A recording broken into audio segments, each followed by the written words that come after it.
decidió convocar al paro de hoy fue votado por unanimidad.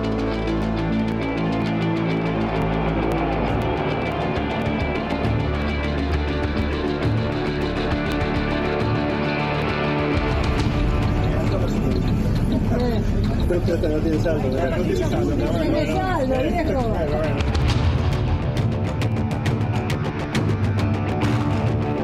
Nosotros no votamos para que despidan a nuestros compañeros, nosotros no votamos para que nos bajen el sueldo, nosotros no votamos para que nos entreguen el país.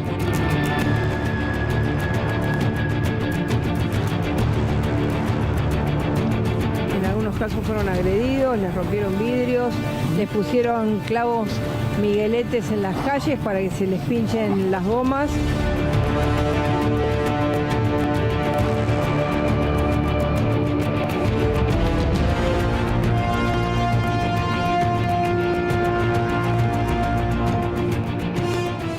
Primero que nada, en nombre del Consejo Directivo, felicitar a todos los trabajadores y trabajadoras de la República Argentina que hoy han demostrado en forma contundente que la agenda que nos llevó a esta medida de fuerza tenía el sustento social y sobre todo el sustento político por parte de los trabajadores y trabajadoras para llevarse adelante.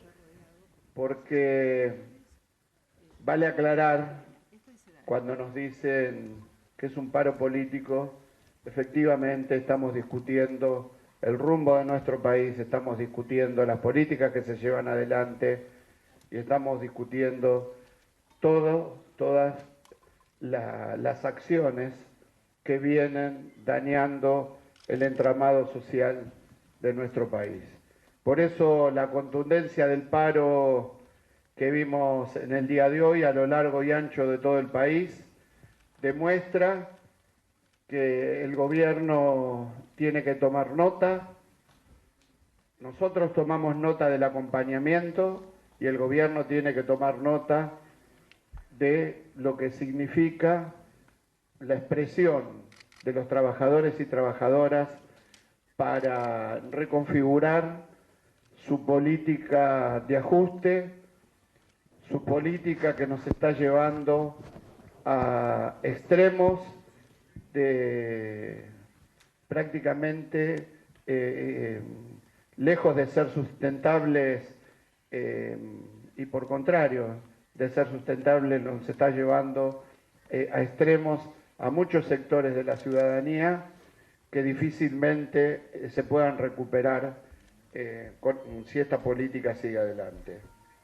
Un paro que no tiene una razón aparente o una justificación aparente. Sigue abierta la línea 134 para denunciar extorsiones.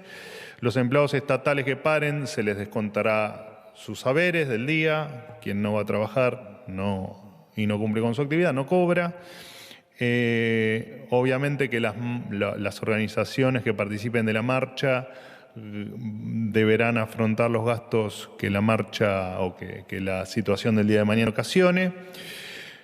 Y también contarles que 6.593.000 personas mañana no van a tener a disposición el servicio esencial de transporte para ir a sus trabajos. 4 millones de personas no van a poder viajar en colectivo en el AMBA, 1,5 millones de personas no van a poder hacerlo en el interior del país, 1 millón de personas no van a poder viajar en trenes y hay 93.000 personas que verán cancelados sus 703 vuelos. Así. ¿Qué tal? ¿Cómo andan? Bienvenidas, bienvenidos a Equipo de Noticias, aquí por A24. Bueno, el día llegó, ¿no? El hecho político tan importante que significa un paro general. Siempre un paro general es un hecho a discutir, en disputa también, pero es un hecho realmente relevante en la dinámica de la vida política de un país. Por eso se los va contando a los gobiernos cuántos paros tuvieron, ¿no? Aparece el gobierno diciendo, bueno, ¿cuántos paros le hicieron a Alberto Fernández? Este gobierno ya tiene 2 paros generales en muy poco tiempo. Se recuerda cuántos paros se le hicieron a Alfonsín, cuántos a Menem, etcétera, etcétera. Siempre es un evento político muy importante. Por eso es histórico, es lógico, hasta les diría natural dentro de la política, que desde el gobierno que recibe el paro se trate antes, como veíamos recién al vocero presidencial, trate de decir, bueno, esto va a generar daño, esto es un problema, ¿quién lo hace? Lo hacen los malos, nosotros somos los buenos. ¿Qué es lo que hace el sindicalismo o las centrales sindicales que lo organizan? Bueno, dicen, acá están las razones, estos son los motivos por los cuales hacemos este paro general. Un paro general que en general deja, valga la redundancia, deja dos cuestionamientos, dos preguntas siempre. Primero, ¿fue exitoso o no fue exitoso? ¿Qué es lo que determina que un paro sea o no sea, haya tenido éxito? ¿Quién lo celebra? Y la otra pregunta es, ¿cómo impacta de aquí en adelante? Es decir, ¿cómo impacta en la coyuntura? ¿Cómo impacta en la discusión entre la sociedad y el gobierno, entre las centrales sindicales y el gobierno? ¿Cómo mella, digamos, en esa relación? Respecto del éxito, bueno, siempre hay un indicador que está también en discusión, ¿no? Hubo alto acatamiento, hubo poco acatamiento. En determinadas ciudades siempre es dispar, por otra parte, en distintos centros urbanos. Mucho, poco. Bueno, el gobierno dice, la verdad es que la vida casi normal, dice por un lado. Y por otro lado, la CGT o las centrales sindicales muestran una foto que es importante y que quizá aquí haya un elemento a tener en cuenta, que es que todos los gremios de la Argentina adhirieron al paro. No es poca cosa. Las tres centrales sindicales y todos los gremios, es decir, el movimiento obrero argentino unido hizo un paro frente al gobierno de Javier Milei. ¿Con cuánta capacidad para detener efectivamente la producción, detener la circulación? Bueno, está en discusión. El gobierno oscila. El gobierno por un lado dice, bueno, no fue tanto, y al mismo tiempo da una cifra de cuánto daño generó. Hay que ponerse de acuerdo. O estaban obligados a parar y le tiraban miguelitos, ministra, le tiraban miguelitos para que no pudieran circular algunos colectivos, pero entonces había efectividad. Es decir, tuvieron los gremios la capacidad de frenar lo que frenaron. Después podemos entrar en la discusión por las maneras, los modos, etc. Pero la foto del movimiento obrero unido contra un gobierno que tiene 5 meses es quizá uno de los parámetros de éxito para las centrales sindicales. Y el gobierno volverá a tratar de especificar que del otro lado estaban aquellos, del otro lado estaban los otros, los malos, aquellos por los cuales la sociedad está en contra y nos votaron a nosotros, que venimos de afuera. El gobierno insiste mucho. De hecho, el presidente Javier Milei hoy hizo una comparación diciendo que paro en hebreo se dice faraón, porque faraón en hebreo quiere decir paro. Es curioso siempre, ¿no? Cómo la geopolítica se va metiendo, o si ustedes quieren, la religión, en las metáforas y en las comparaciones que hace el presidente, pero más allá de eso vuelve otra vez a insistir, con que los malos están del otro lado, el principio de revelación, está todo muy claro quiénes son, ahí está la casta, paran contra mí porque estoy haciendo todo bien. El gobierno va a volver a insistir con esto.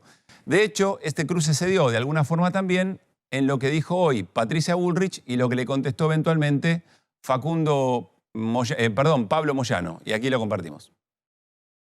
Ahora hubo esquinas donde los colectiveros en algunos casos fueron agredidos, les rompieron vidrios, les pusieron clavos migueletes en las calles para que se les pinchen las gomas, con un objetivo muy concreto, que aquel que quería trabajar le querían impedir por la extorsión y por la fuerza que no trabaje. Lo que quiero decir es que salgan los que aún no han salido a trabajar.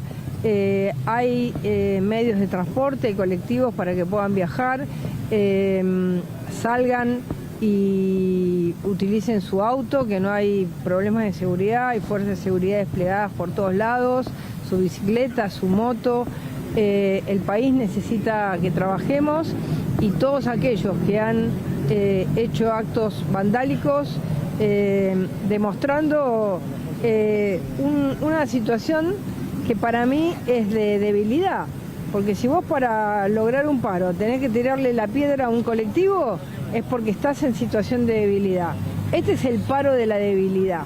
Es el paro de la debilidad. ¿Cómo van a hacer este paro si a Alberto Fernández no le hicieron nada? El gobierno, quiere decir que le dolió el paro, ¿no? Si hubiera sido tan fracaso o débil como lo dijo la señora ministra, no tendría necesidad de responderlo. Les dolió. Felicitar a todas las regionales de la CGT del interior del país, donde el paro es casi total en muchas provincias, muchas veces gobernadas por el por la oposición y los trabajadores han tenido la voluntad de salir a bancar el paro. Así que bueno, lo que nos digan estos personajes nos tienen sin cuidado. Me ha tratado también de simio el señor Esper, como lo dijo la ministra, ¿no? Pobre viejo meado, ¿no? No hay que perder el rumbo que ha tenido la CGT. Vuelvo a decir que fue un paro contundente, donde no han circulado ningún tipo de transporte, han abierto algunos negocios que ustedes iban a recorrer y estaban vacíos, los colectivos iban vacíos, quiere decir que la gente, por más que el gobierno apretó a un sector de una empresa dota para que se hagan los colectivos iban vacíos. Así que bueno, lo más importante, la contundencia del paro. Y el mensaje que dio Héctor, los motivos cuál fue el paro, que es perfecto.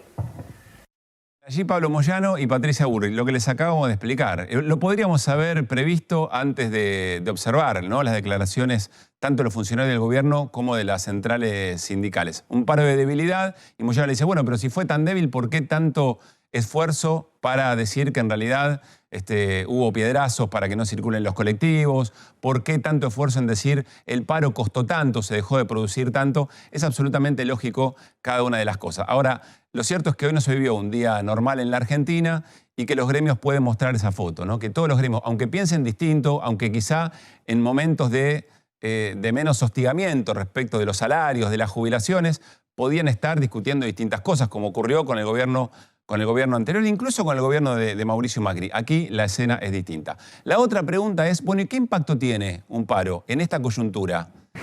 Hay un elemento que parece interesante y que se repite en el gobierno. El gobierno vuelve a decir, ahí están, todos contra mí, yo soy Superman. ¿Se acuerdan cuando Milei dijo frente a la marcha educativa?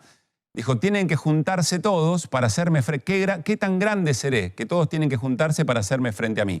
Ese va a ser nuevamente lo que el gobierno quiera plantear. Acá no ha pasado nada. No ha pasado absolutamente nada. Seguimos igual. A nosotros nos responde un sector de la sociedad que identifica a estos sectores como sectores nocivos para la democracia y para la vida económica.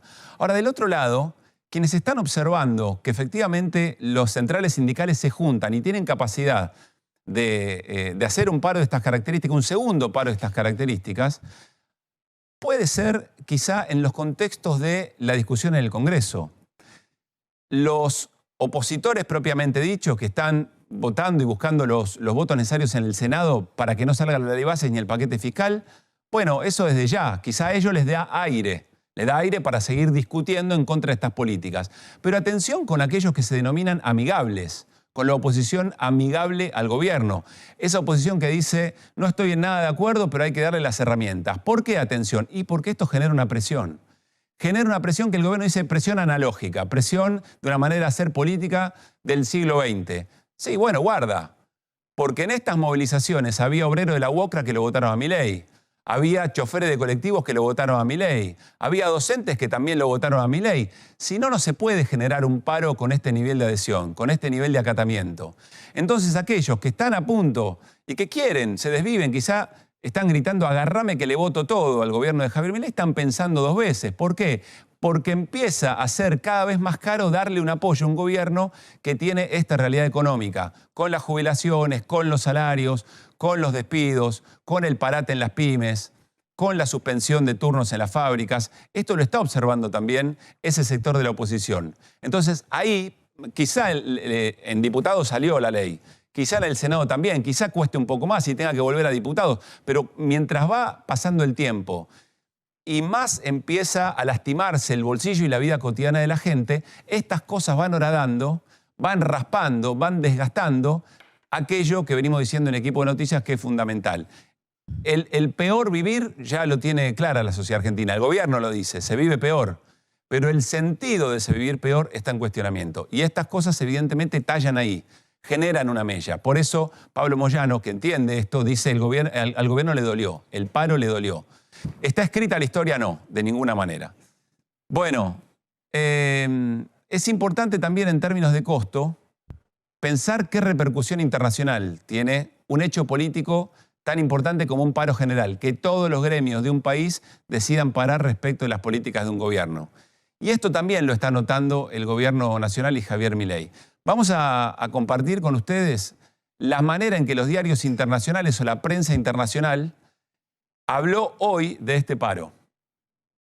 RT en Rusia. Gremios argentinos inician paro total contra el ajuste de Milei y para que se caiga la ley Bases. El País de España. Los sindicatos llaman a paralizar Argentina en rechazo a las medidas de Javier Milei. Las federaciones gremiales convocan el jueves una segunda huelga general contra el ajuste y la reforma laboral que impulsa el gobierno de ultraderecha. Hay más. Europa Press. Un nuevo paro frenará a Argentina este jueves para rechazar las medidas económicas de Milei. Deutsche Welle en Alemania. Argentina vive su segunda huelga general bajo la era Milei. Francia, Milei enfrenta segunda huelga contra el ajuste brutal en la Argentina. Y así podríamos seguir. Es más, en el detalle de cada una de estas notas aparecen las medidas y los cuestionamientos, es decir, las razones del paro, esas razones que el gobierno dice no entender o que no existen. Esto al gobierno le importa. ¿Por qué? Bueno, porque a Milei, entre otras cosas, está buscando liderar un movimiento internacional anarco-libertario y demostrar que esto se puede hacer.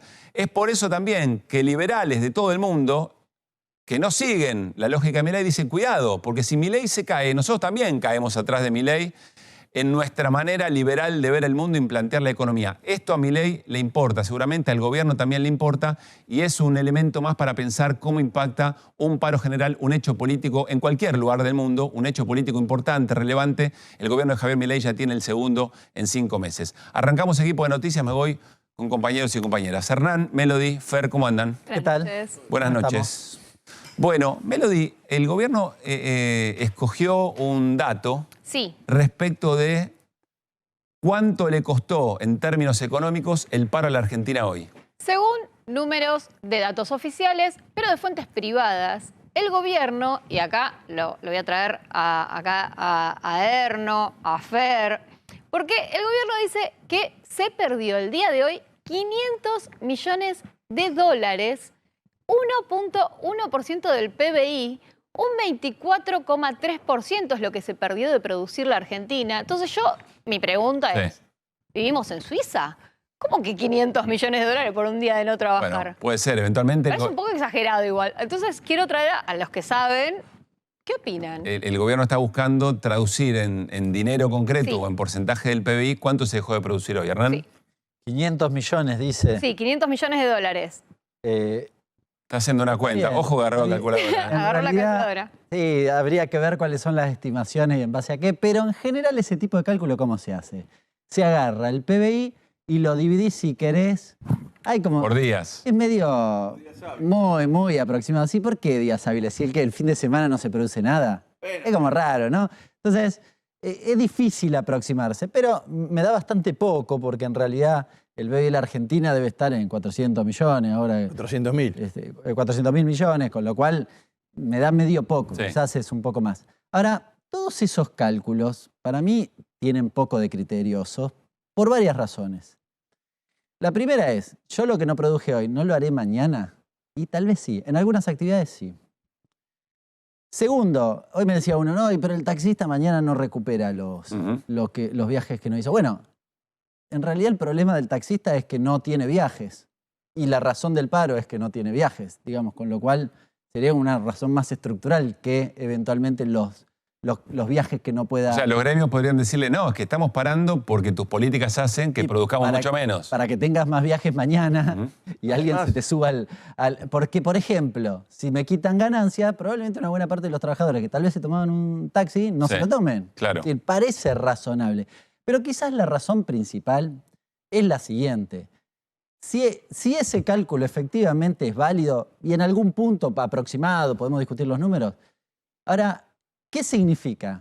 Bueno, que los trabajadores son los que generan valor, ¿no? Los que generan riqueza. Sí. Con lo cual parece razonable que los trabajadores de repente hagan un paro para discutir cómo se reparte. Claro. Porque si hacen un paro, nadie produce. Da la impresión que tienen un poquitito de autoridad y poder O sea, para discutir. nosotros estamos produciendo toda esa riqueza que el gobierno dice dejamos de generar durante un día. La valoración política que no nos gusta la manera en que se está repartiendo la riqueza que nosotros generamos, esa es la razón del paro. Esa es la razón del paro, con lo cual parece razonable también verlo desde ese punto de vista. Y ese cálculo, y lo que vimos en la calle, es que efectivamente, si los trabajadores no van a laburar, no se produce. Con lo cual tienen un poquitito de autoridad, diría, ¿no? ¿Qué, Fer? No, que yo creo que en el modelo de Milei, según el día como está, es para dónde lo agarra, porque podría decir, me están haciendo ahorrar plata, porque les voy a pagar un día menos y el Estado gasta mucho, y como ustedes no trabajaron, el Estado gasta menos. Podemos tomarlo por ese lado. Las empresas que están en recesión, si descuentan el día, se ahorraron de pagar un día de trabajo con empresas que están perdiendo plata. Que no es legal descontar el día de huelga. Está bien, dijeron que lo iban a hacer. Sí. Yo no digo que yo estoy de acuerdo con que no se haga, pero dijeron que se le iba a descontar a todos. Entonces, como hacen cosas mucho más graves que esas, es probable que esto lo hagan también, sobre todo con el Estado. Las empresas no creo, porque además muchas de las empresas creo que estaban de acuerdo con... Yo vi realmente, en este caso, vi que los sectores de las pymes y todo eso estaban esperando que el gobierno reciba un golpe para reaccionar. Y que el paro sea exitoso es una manera que el gobierno diga, che, de esta manera no vamos a ningún lado, porque tampoco ellos los están escuchando, ¿se entiende? Entonces, sí, es cierto que un boliche, que una pyme vive del día a día. Cuando deja de recaudar un día, está. Ahí puede haber una contradicción, pero lo venimos conversando y aquí también equipo de noticias. Las que son negocios, las que tienen empresas productivas, no, las que son producción, no. Yo estoy hablando, vos estás hablando del que tiene... El bolichero. Pero el bolichero es un tipo con 2 empleados que ahora ni va a ser pyme, va a ser este modelo nuevo. Ese se ve afectado. Ese sí. No, digo que puede tener la condición de ser afectado, pero aquí nos han dicho que la suerte del bolichero depende mucho del bolsillo del laburante. Ese abrió. Dijo que repercute seriamente, y la Cámara Argentina de Comercio, la CAC, dijo que era inoportuno e injustificado. Bueno, pero eso lo dicen por una cuestión ideológica, para no fomentar eso porque no les gustan los paros en general. Pero realmente la mayoría de los que yo he escuchado que tienen... Digo, las empresas que están preocupadas están... El tema que tengo para hoy, en Rosario, una empresa echando 300 trabajadores, otra suspendiendo por tiempo indeterminado 300. Son medianas empresas de 600 trabajadores que venden heladeras. Lo mismo que pasó en Córdoba. Sí. Que Yarlora tan alegremente dice que va a apoyar. Ahora le está pasando a Puyaro con la principal empresa vendedora de heladera de Rosario. No, y después quizás el principal argumento del gobierno era no los dejaron ir a trabajar a los trabajadores. Sí.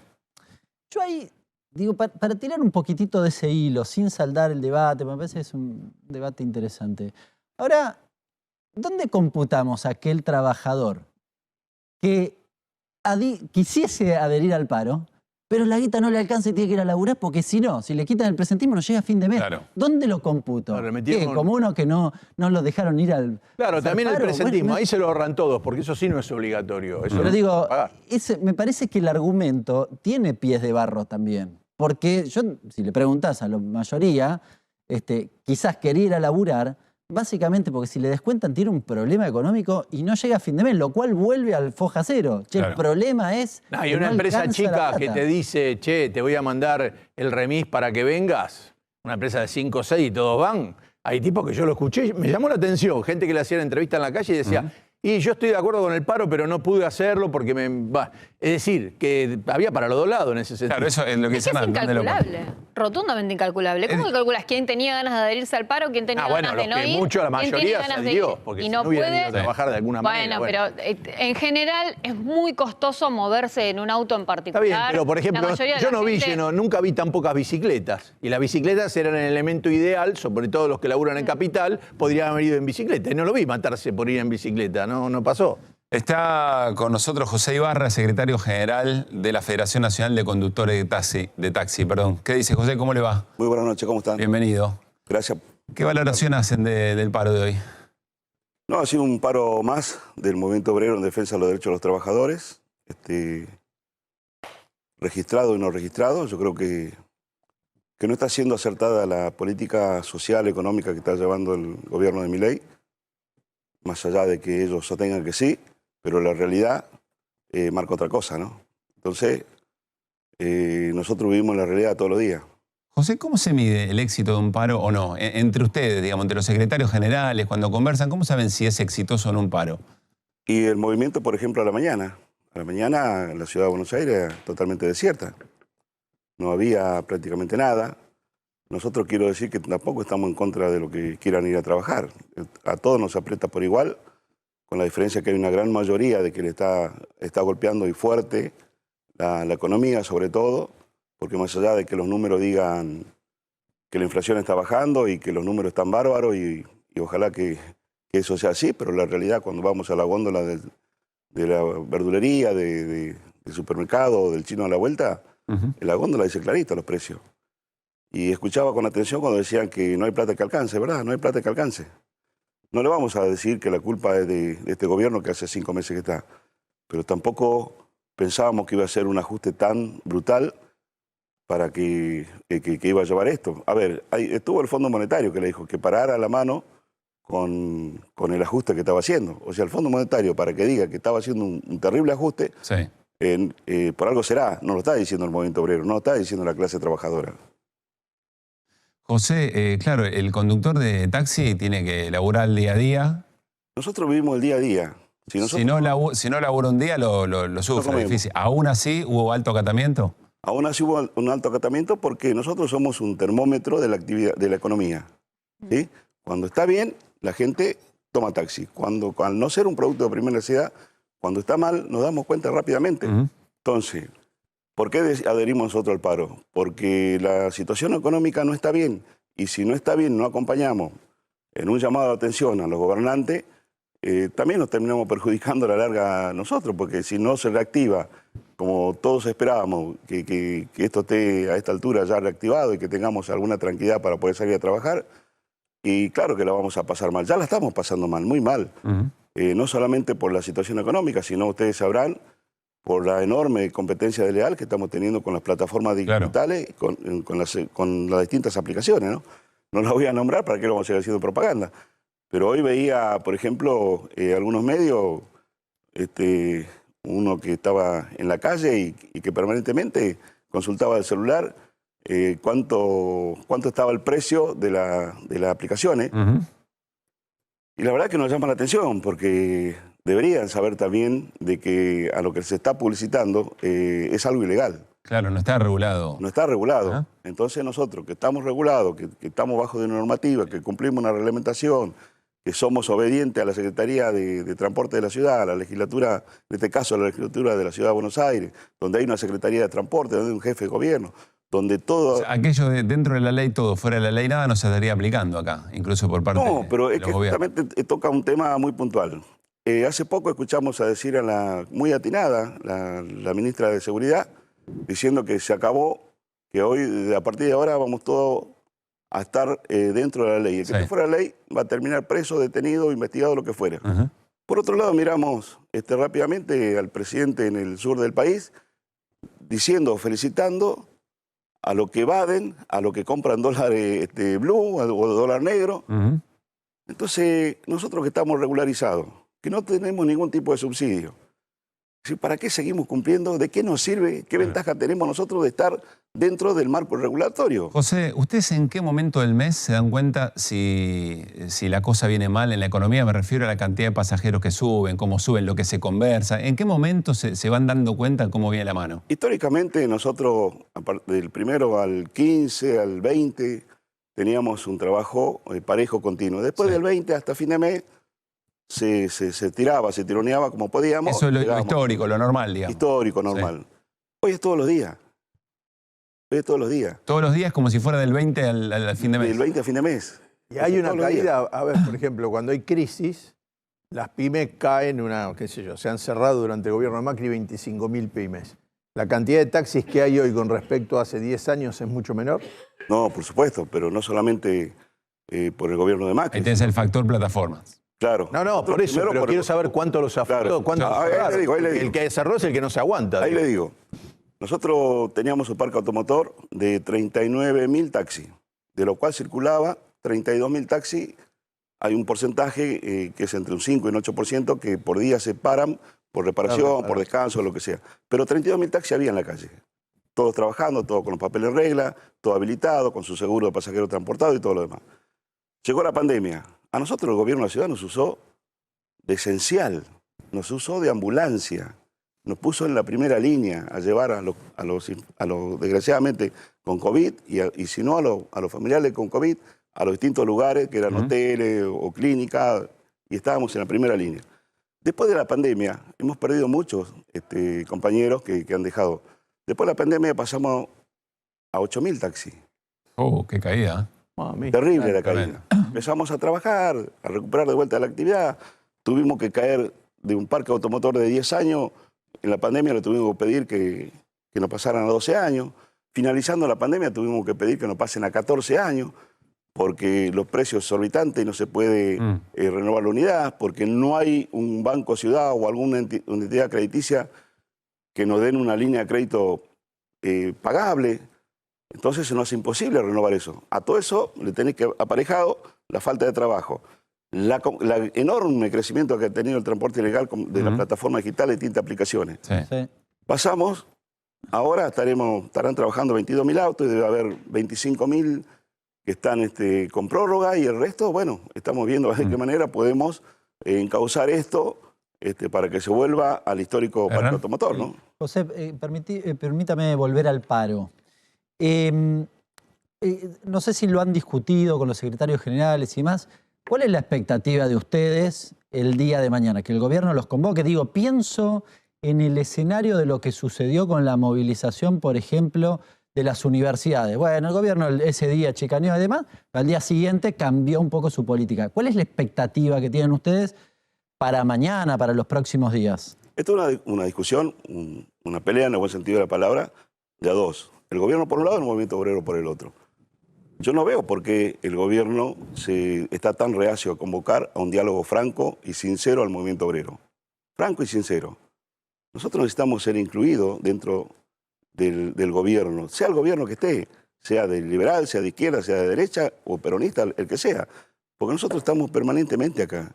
Nosotros no nos vamos cuando el país está bien o cuando el país está mal. Nosotros toda la vida estamos acá. Trabajamos apenas después de vacaciones, cuando estaba Perón a Chapalmalal y eran las vacaciones sociales que se podía hacer. Hoy ni siquiera de vacaciones nos podemos ir. Y no digo esto en primera línea, digo un ejemplo. Entonces creemos de que el gobierno debe tener un gesto hacia el movimiento obrero, a lo que le ponen en el hombro todos los días para sacar el país, y que es lo que realmente lo va a hacer lucir a él como presidente en el mundo. Si Argentina llegó a estar quinta en el mundo, con el gobierno de Perón, con todos los derechos de los trabajadores que hoy tenemos, no sé por qué demonizar tanto de parte del gobierno al movimiento obrero, diciendo que hoy el único mal que existe para sacar el país adelante es la reforma laboral. Yo no escucho decir, che, las empresas multinacionales, como esta empresa que le acabo de decir, esta plataforma digital, no tributa absolutamente nada. Y somos nosotros los que tenemos que seguir siempre poniendo el hombro y agachando la cabeza. ¿O le molesta que los trabajadores también piensen en buscar una mejora, en una mejor calidad de vida? José, seguro... Perdón, me le dale. Tranqui, hablas de las plataformas. ¿No piensan en hacer una ley nacional para digitalizarse? ¿No estaría bien? Nosotros le voy a decir algo. Y por otra parte, ¿qué necesitan, qué leyes reales les haría bien a ustedes? Le voy a decir ¿Cómo algo. pueden ser competitivos para...? Nosotros, al año que vinieron las plataformas digitales, muchos salieron a decir que nosotros estamos en contra del avance de la tecnología. Y es mentira. Nosotros, en un año, en conjunto con el gobierno, la Secretaría del Gobierno de la Ciudad, sacamos una plataforma que se llamaba Taxi. Lástima que el gobierno no le dio la difusión que le tenía que haber dado. Porque es igual o mejor que la plataforma que hoy están en los autos particulares. No estamos en contra del avance de la tecnología, al contrario. Creemos que es lo que busca la sociedad y nosotros somos una actividad de servicio, por lo tanto debemos darle el mejor servicio o trabajar para dar el mejor servicio a la sociedad. Entonces, ¿qué decimos nosotros? Trabajemos, que nos acompañe el gobierno de la ciudad, que nos ayude a tener la herramienta para estar a la altura de las circunstancias. Se me quedó ahí una pregunta que... Eso, ¿qué leyes les haría bien a ustedes? Nosotros en el 2017 marchamos al Congreso Nacional pidiendo una regularización de las plataformas digitales. Pues no solamente nos está haciendo mal a nosotros fuimos punta de lanza. A nosotros somos los primeros que pagamos el costo laboral. Pero ya se empezó a expandir a otras actividades y el gobierno nacional no tiene una ley nacional que regule a las plataformas digitales. No lo tiene. Entonces, no sé cuál es el motivo que hay políticos que se resisten a tomar el toro por las astas y que digan, che, esto no me está tributando, me está causando un terrible problema. No tributan ni a la municipalidad, ni a la provincia, ni mucho menos a la nación. Entonces, no sé cuál es el negocio que tienen o si siempre están a través del guiño de un político de turno para que funcionen legalmente. Porque si estamos hablando acá, así como lo hablamos nosotros, también lo debe hablar, debe de conocer el gobierno. José, quiero volver un segundito al paro, que es un poco lo de la jornada de hoy. Seguramente dentro de los conductores de taxi debe haber muchos que votaron a Milei. Debo conversar con ustedes. Yo creo que no solamente debe haber de los conductores de taxi, yo creo que muchos del movimiento obrero, distintas actividades y empleados con empleo y sin empleo que votaron a Milei, yo creo que era un gran rechazo. Le pregunto por conductor de taxi porque usted seguramente conversa, tiene diálogo. ¿Hay duda? ¿Qué es lo que está pasando ahí? Porque la expectativa es saber hasta qué momento hay paciencia respecto de buenos resultados económicos en el bolsillo de la gente. Yo creo que en primer lugar, en los comentarios que hubo, fue el gran rechazo ya a la política que venía llevando adelante Alberto Fernández y yo creo que fue un hartazgo de la sociedad en su conjunto en cambiar de rumbo. Pero nunca se imaginaron de lo que iba a pasar. ¿Y eso aparece en las conversaciones cotidianas? Eso aparece y hay mucho de lo que realmente están totalmente arrepentidos. Entonces tampoco veo de que cuando se ponen los números, que sigue teniendo un 56, un 50% de credibilidad o de aceptación del gobierno, no sé si están así ya, no lo sé. Porque por ahí muchas veces sentarse en un estudio o estar en la gran ciudad como es Buenos Aires, no se ve la realidad de lo que está pasando. Antes se veía mucho en el interior, pero hoy con solamente ir ya a los barrios de acá de la misma la ciudad, ya se da cuenta la necesidad que están pasando y que empieza a flaquear el bolsillo para poder darle salud a los jubilados, a los abuelos, poderle darle continuidad en el estudio a los hijos, de poder mantener un alquiler, de poder pagar la luz. Se está sintiendo fuertemente el aumento de la luz. De los impuestos, digo, no de los servicios. José, ¿tienen planeado algún plan de acción hacia adelante? ¿Se discutió algo o todavía no? ¿Como actividad, nosotros? No, me refiero dentro de la CGT, qué sé yo, gremios, me parece como continuidad de esto. Que seguimos hablando lo que dijimos anteriormente. Esto es una disputa de dos espacios. El gobierno por un lado, el movimiento obrero por otro lado. Me parece que debería estar bueno que dé el ejemplo el gobierno que lo votó la mayoría para gobernar para todos los argentinos, que no desconozca y no nos chicanee más a los trabajadores. Si nosotros lo único que sabemos es trabajar, lo único que queremos que nos convoquen a un diálogo sincero, real, y que realmente pongan las reglas claras, y no así de esta manera, con un terrible atropello, porque, le vuelvo a repetir, no va a llevar a ningún lado bueno. Y yo creo que la sociedad está cansada de los desencuentros de los argentinos. Debe haber ya... Salimos de una grieta, se votó en contra de la grieta, ahora nos metemos en una grieta peor, porque es todos los días chicana, y después... ¿Cuál es la grieta peor? ¿Cuál es la grieta peor? Siempre la que se vive, la realidad. La que pasó, ya pasó. Ahora estamos viviendo una grieta que es el presente, que es lo que más duele. ¿Cuál es la grieta de hoy? Y la grieta entre el gobierno y los trabajadores, por ejemplo. No me parece poco esa grieta. No. Me parece que no debería haber. Él es el presidente de los argentinos. No debe discriminar a los trabajadores. Que los convoque a un diálogo, que diga, bueno, ¿qué es lo que necesitan? Nosotros queremos apoyar, no queremos otra cosa, con reglas claras. Perdóneme, los trabajadores de taxi, es una intriga que tengo particular. ¿Se hablan, porque hay gremios como los camioneros que tienen fuertes vínculos, además por el tipo de viaje que hace, se encuentran en lugares, pertenecen a empresas. Los tacheros, de los 20.000 que quedan ahora, ¿usted llega a cuántos cuando quiere mandar un mensaje? ¿A cuántos les llega? Llegamos a un número importante y quédese tranquilo que nosotros de una u otra manera nos enteramos porque estamos en la calle las 24 horas del día. Antes estábamos con mucha más presencia. Pero tienen vínculos. Tenemos vínculos, se hacen tenemos caso diálogo. Entre sí. Así. Hoy vi pocos, pero otras veces es un gremio justamente que un paro, si vienen trabajando poco, les viene bien, porque dicen no hay manera de viajar, el que necesita una urgencia tiene que andar buscando un taxi. Entonces, para el que anda necesitando... Sí, por supuesto. Entonces, todos los gremios tienen esas características y además algunos son bastante individualistas también, ¿no? Es un gremio muy individualista, pero más allá del individualismo de cada uno, hay una conexión y estamos permanentemente en diálogo y sabiendo la realidad de lo que está pasando cada compañero. Hoy un compañero para poder hacerse de una diaria y tiene que estar 16, 18 horas por día. Y eso no es justo. Con una herramienta totalmente desgastada, envejecida, ¿no?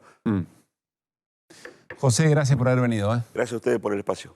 Bien, interesante lo de la nueva grieta, ¿no? Es cierto que la sociedad argentina votó en contra, muy cansada ya de algunas discusiones, y ahora aparece, dice José Ibarra, una nueva grieta entre el gobierno y los trabajadores.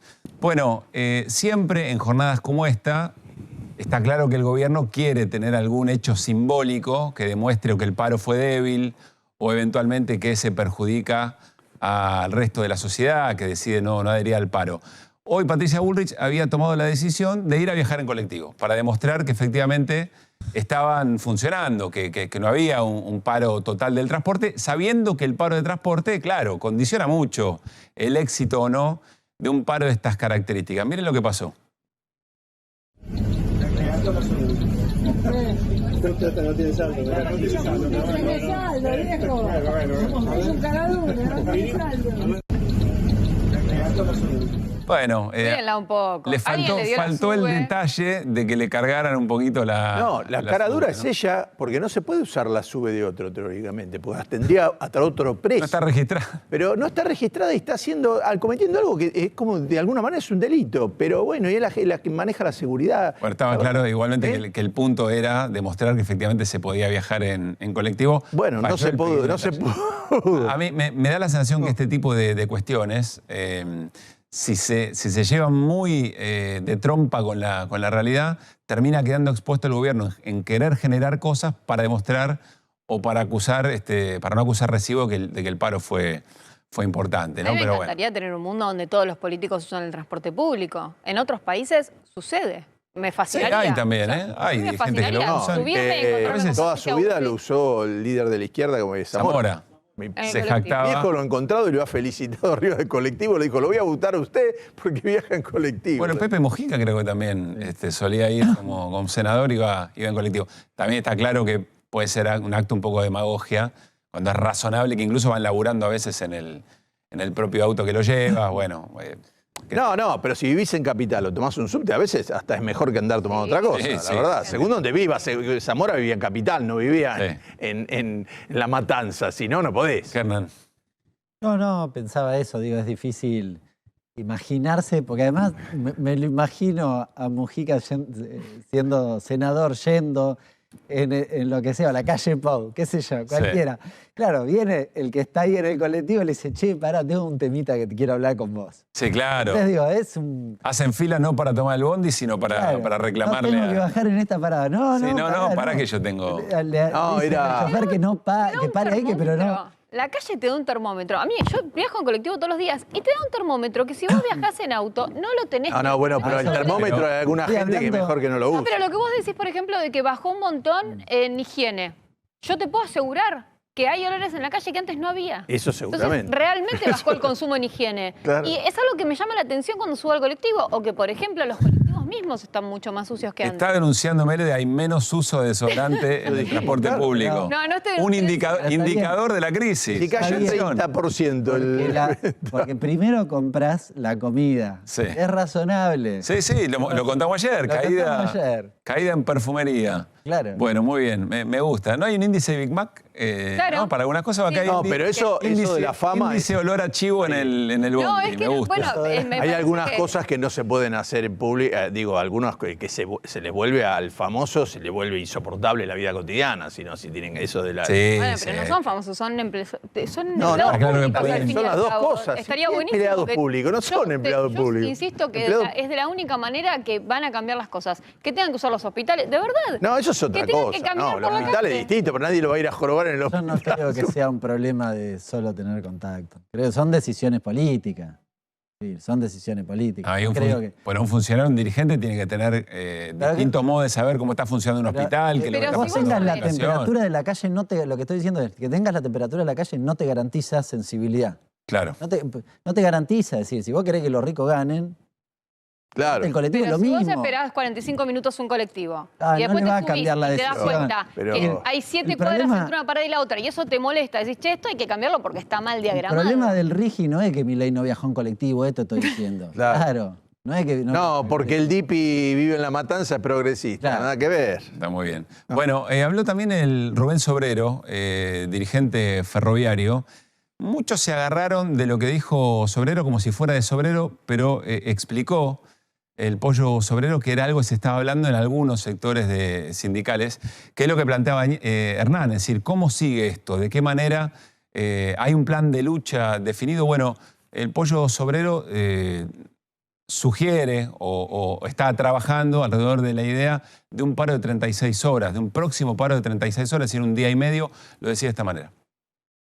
Nosotros el día lunes, en la seccional Gran Buenos Aires Oeste de la Unión Ferroviaria, tuvimos una asamblea masiva. Una asamblea donde participaron todos, inclusive muchos compañeros que habían votado Milei, y que cuando hablaban decían, nosotros votamos porque no nos bancábamos más al gobierno anterior, pero nosotros no votamos para que despidan a nuestros compañeros, nosotros no votamos para que nos bajen el sueldo, nosotros no votamos para que nos entreguen el país. Por eso, cuando se decidió convocar al paro de hoy, fue votado por unanimidad, por el 100% de todos los trabajadores. Pero no solamente eso, porque queremos hacerle llegar bien claro el mensaje al gobierno y a los que tienen que decidir acá en el Senado. El día que discutan la ley ómnibus que le mete la mano en el bolsillo a los trabajadores, vamos a estar acá en la puerta y llamamos a todo el pueblo a que acompañe. Pero también sepan ustedes que uno de los mandatos que nos dio la Asamblea es que si no somos escuchados, se votó por unanimidad darle continuidad con un paro de 36 horas, porque no va a pasar esta ley que pone de rodillas a los trabajadores.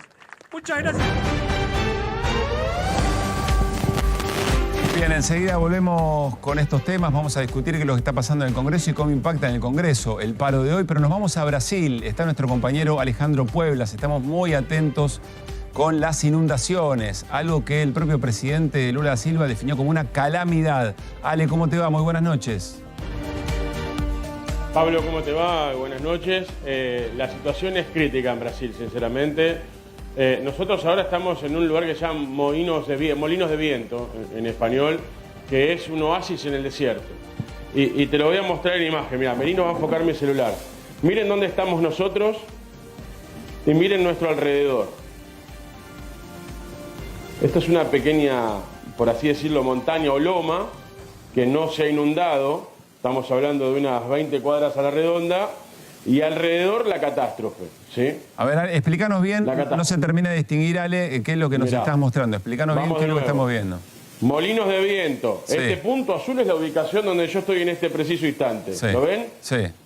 Este punto azul, acá, es mi ubicación. Si yo achico, sí. ¿ven todo lo que está en rojo? ¿Ven todo lo rojo? Es el Son colapso. calles anegadas por la inundación. No, directamente anegado por la inundación. Ale. Yo estoy rodeado por la inundación, miren. Sí, Acá sí, está sí. Porto Alegre, miren, Porto Alegre. Y miren cuando achico cómo sigue. Recién hace minutos nada más, después de 40 horas, nosotros hace 40 horas que estamos sin dormir tratando de llegar a un lugar para poder frenar. Desde Buenos Aires, arrancó la travesía ayer, todavía no frenamos. Están en este lugar donde estamos ahora todos los hoteles llenos, no hay lugar. Claro. Y acabamos de vivir uno de los momentos más tensos desde que me tocó en mi carrera.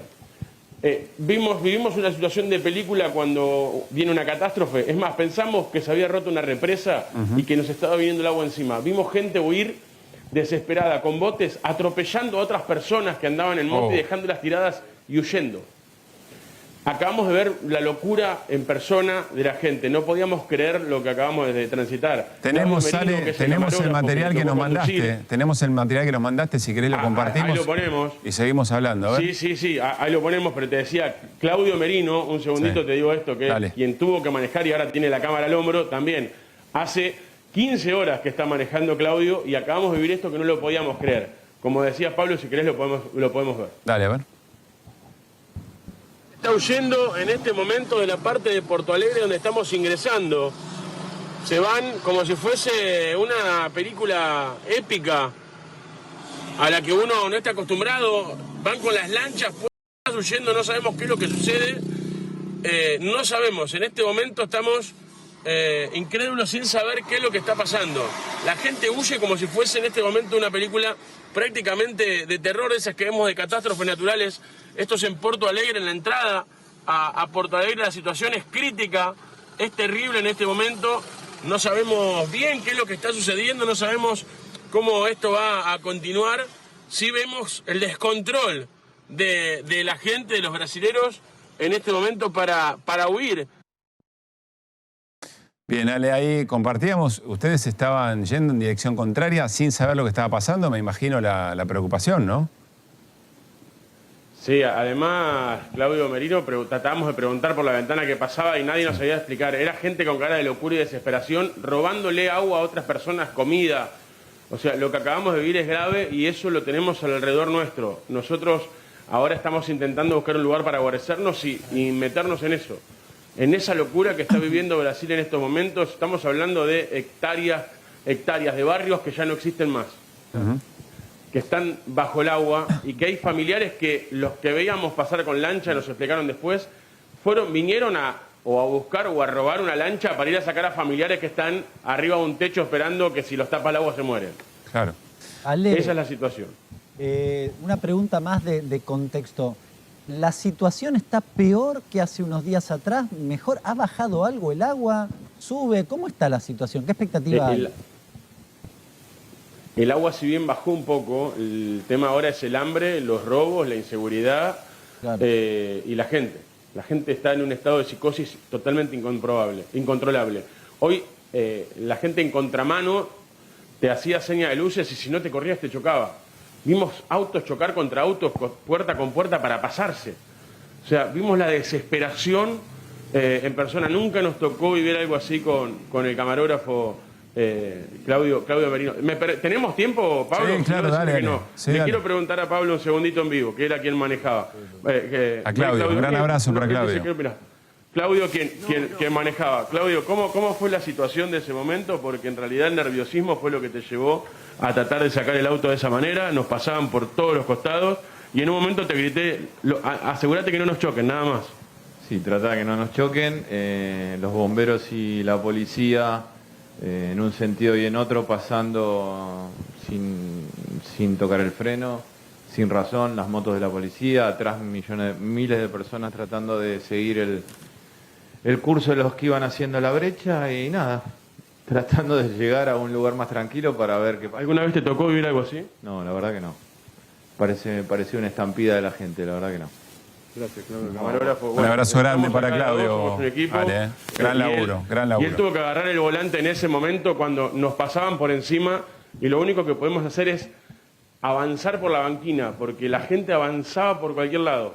Era una estampida de autos con lanchas, de autos oficiales que te pasaban por arriba. Claro, no Ale, lo sí, en creer. la situación de desesperación. Ale, el presidente sé que está intentando, buscando, bueno, vaya uno a saber cómo son esas cuestiones administrativas en Brasil, declarar estado de calamidad, que le permite reasignar determinada cantidad de fondos, pero me llamó la atención, ¿no? Calamidad. Quiero preguntarte si pudiste conversar con personas respecto de, comparado con qué, si hay recuerdo o si es de las peores tragedias que hayan vivido, si hay algún parangón, ¿cómo se mensura esto? Estamos escribiendo una página nueva en la historia de Porto Alegre y de Brasil. Esto nunca sucedió.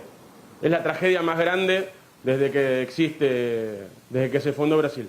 Esto no ha pasado de esta magnitud, un hecho climático como hasta ahora, con la cantidad de gente que acaba, primero, fallecer y segundo, la cantidad de tierra, de espacio geográfico que ha desaparecido en estos momentos. Claro, claro. Bueno, Ale, muchísimas gracias, gran laburo, seguiremos junto con Claudio, seguiremos recibiendo los reportes, estamos muy atentos a lo que pasa allí, porque ahora viene, claro, después de la desesperación, después de darse cuenta que era lo que estaba pasando, después de la evacuación, de salvar las vidas, de rescatar a las víctimas, viene el momento de volver y ver qué quedó, ¿no? Cuando el agua se va es una situación muy dramática. Hemos vivido en distintas localidades de la Argentina, sobre todo a la vera del río Paraná en los últimos años, situaciones muy bravas. Vos mismo, Ale, lo que ha significado la inundación en La Plata, hace poco lo charlábamos también. No me tocó ver esta magnitud Claro. de inundación y de gente afectada. En mi vida viví la inundación de La Plata, fui inundado, pero nunca vi tanta cantidad de kilómetros bajo el agua. Y gente que va a aparecer, lamentablemente, que todavía no aparece. Creo que vamos a tener peores noticias en los próximos días. Bien, gracias por el esfuerzo, Ale. Un gran abrazo a Claudio también. Que lleguen a destino, que lleguen bien. Bueno, eso, nos sacamos el sombrero por el laburo, compañeros, que estén bien. Hoy se duerme en el auto. Dale. Abrazo grande. Pero se duerme. Abrazo. Chau, chau. Bueno, les decía, enseguida vamos a volver sobre el impacto de lo que ha sido la noticia política más importante. La jornada de hoy tiene que ver con el segundo paro general del gobierno de Javier Milei y el impacto que esto genera en lo que viene. ¿Qué es lo que viene? Bueno, la discusión en el Congreso eventualmente, que ha tenido dos momentos. Un momento en la Cámara de Diputados, con aprobación, con media sanción de la ley base del paquete fiscal, viene el Senado. Pero vamos a detenernos en la charla con una diputada nacional, Gisela Marciota, nos está esperando en el living. Acompáñenme, vamos a saludarla nuevamente a Gisela. ¿Cómo estás? ¿Qué tal? Bienvenida. Bueno, gracias por estar acá. ¿Cómo se ve desde el Congreso un paro general en este contexto, Gisela? Bueno, lo primero que quiero señalar es la contundencia del paro de hoy, lo que habla de una reacción de la sociedad en términos generales, digo, porque se hace una convocatoria y después obviamente que la magnitud depende de las adhesiones, ¿no? Y la verdad que hoy fue un paro general, contundente, decía. El gobierno lo pone en duda eso, ¿no? Bueno, pero es obvio. Digo, siempre pasa, ¿viste? Pasa con las movilizaciones y los números, cuántos había. Y depende quién te cuenta la historia, hay más o menos gente, el paro. Y vos vas a decir, bueno, pero entonces lo mío es una mirada tendenciosa, claro, porque yo soy oposición al gobierno de Milei. No, digo, esto no tiene que ver con una subjetividad, es un hecho concreto, digo, como pasa también con los números de las movilizaciones. Bueno, la otra vez estuve acá cuando fue la movilización de las universidades. La imagen era tan contundente que no hacía falta decir cuántos había. Ya está, la imagen era todo. La imagen hoy de la ciudad vacía, pero no solo la ciudad vacía, el país vacío, las calles vacías, porque yo estuve mirando y siguiendo las coberturas que se iban haciendo y bueno, y ahora también estamos viendo, digo, esto es un paro general. No, más allá de lo quieran disfrazar de lo que quieran, digo, más menos adhesiones, digo, la imagen es contundente. ¿Implica necesariamente que gente que quizá votó a Milei o eventualmente tiene esperanza de gobierno Milei también participó?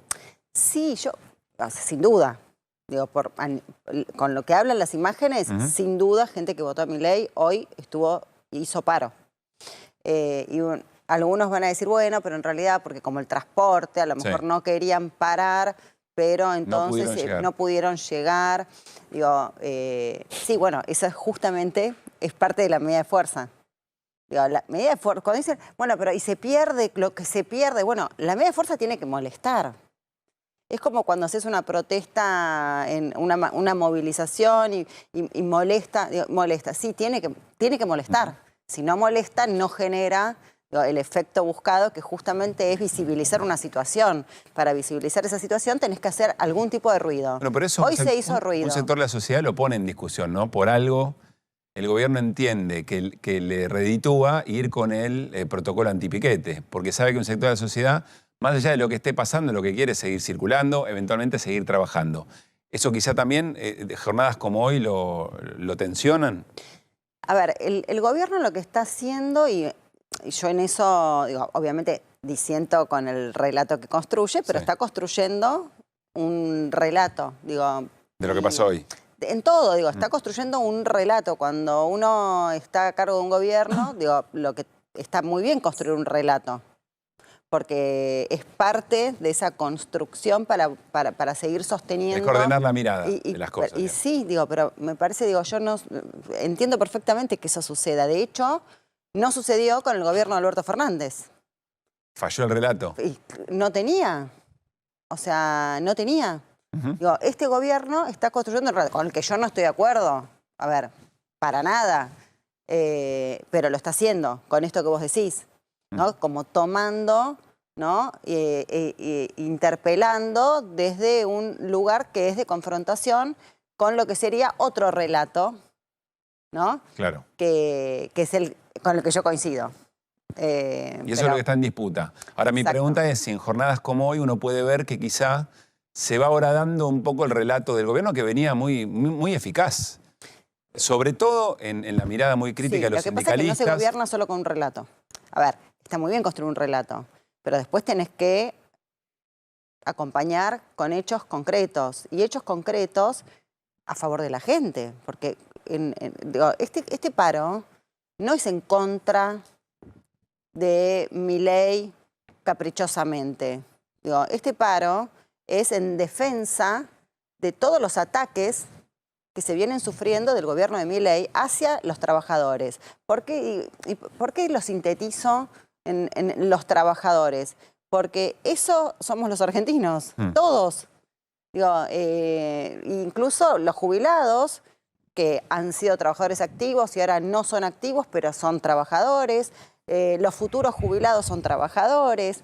Los estudiantes serán futuros trabajadores. Digo, es como, bueno, y todas las medidas, y ahora voy al Congreso, que vos me preguntabas, con la ley que ahora está en el Senado, el proyecto de ley que ahora está en el Senado, que ojalá que no sea ley, pero no sabemos qué va a pasar, un proyecto de ley que es de odio a los trabajadores. O sea, entonces... Por la parte de la reforma laboral, entre otras cosas. Entre otras cosas, porque entre todo lo que atenta y todo lo que va destruyendo esa ley, termina afectando a los argentinos. Y si afecta a los argentinos, afecta a los trabajadores. A ver, y hay que recuperar, y yo digo hasta reconciliarse con el concepto del trabajador, porque hay veces que, por distintos motivos, hay profesionales, no sé, como que no se autoperciben trabajadores algunas personas que son trabajadoras. Digo, todos lo somos. Cada uno de los lugares que ocupamos, con un título universitario, sin un título universitario, con un posgrado, sin un posgrado, todos somos trabajadores. Digo, la clase media es una clase trabajadora. Y hay veces yo siento como que la clase media, que soy clase media también, no se autopercibe como parte, ¿no?, del colectivo trabajador. Los intereses son distintos de un eventual interés de la clase trabajadora. Pareciera, y es un error, porque además esa autopercepción de no ser del colectivo trabajador termina jugándonos en contra, porque nos desorganiza. Entonces, hoy lo que se mostró fue una organización de los trabajadores. Y a mí me parece que eso es muy bueno. A mí este tipo de jornadas me vuelve, porque es muy difícil, ¿viste?, ser optimista en este gobierno, ¿no? Con este gobierno. Es como que todo el tiempo nos están pasando cosas que no están buenas. Cuando pasa esto, digo, bueno, vuelvo a ser optimista porque creo que tenemos esa capacidad todavía. Porque hay reacción. Hay reacción y hay reacción de defensa. No nos gusta, digo, este paro dice, no nos gusta que atenten ni contra nuestros derechos, ni que peoren nuestras condiciones de vida, y que no vislumbremos mejoras de condiciones de vida. Bueno, me parece que estas cosas, y como la marcha de los estudiantes universitarios por la universidad pública, digo, esas cosas hacen que digamos, bueno... Hernán. ¿Cómo estás, Gisela? Buenas noches. Hola. A ver, hoy entre las cosas que plantea el gobierno y los afines más bien al gobierno, en las redes, por ejemplo, circulaba una especie de flyercito, decía, bueno, todos los años que hace que está un sindicalista al frente de su gremio, ¿no? Entonces, bueno, siguen cuántos años, bla, bla, bla. Estamos intentando cuestionar la legitimidad, si querés, del paro a través de esa cuestión. Hay una revisión crítica, profundice un poco más. ¿No hay algunos sindicalistas que la verdad que a veces uno siente que desaportan al debate público? Sí, probablemente, pero digo, más allá, es como la forma de bajarle el precio a la contundencia del paro, ¿no? Reducir, ¿no?, y querer enfocar en dirigentes sindicales. El paro es convocado no solo además por la CGT, sino por todas las organizaciones sindicales. Digo, y lo hacen las personas trabajadoras, incluso aquellas que no están sindicalizadas. Digo, este no es un paro que hacen 3 o 4 dirigentes de la CGT. Digo, si no, no estarían las calles vacías.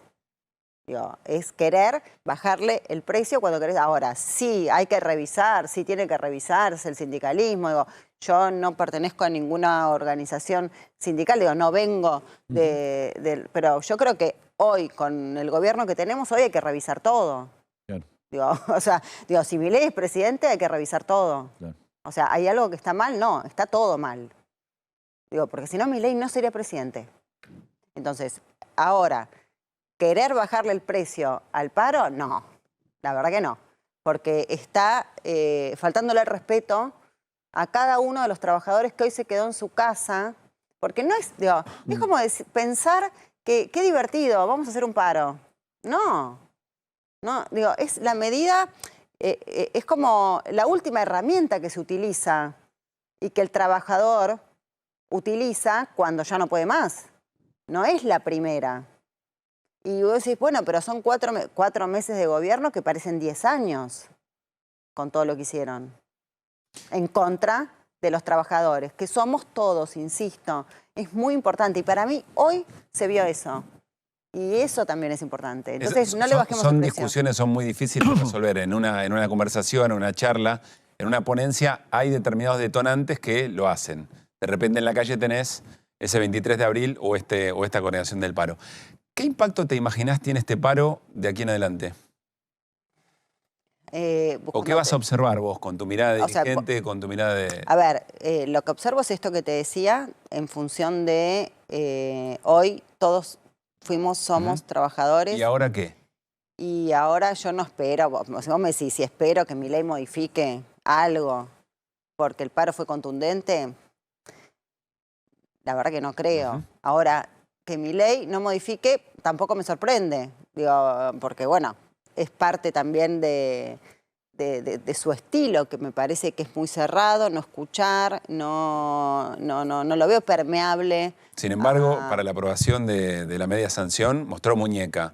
Acá decía Martín Granowski. Sí. Y Milei demostró con esa media sanción que no es solo licuadora motosierra, también es muñeca política. Sí, creo que fueron aprendiendo, ¿no? Porque tuvieron una derrota muy grande con el primer tratamiento de la ley ómnibus. Tuvo que achicarla, reducirla, negociar con los que se sientan a negociar con el gobierno, que tienen un discurso, que eso es muy importante y hay que decirlo. Digo, hay un montonazo de dirigentes y de diputados, yo hablo de la parte que más puedo conocer, de diputados que tienen discursos que yo diría, bueno, van a votar en contra.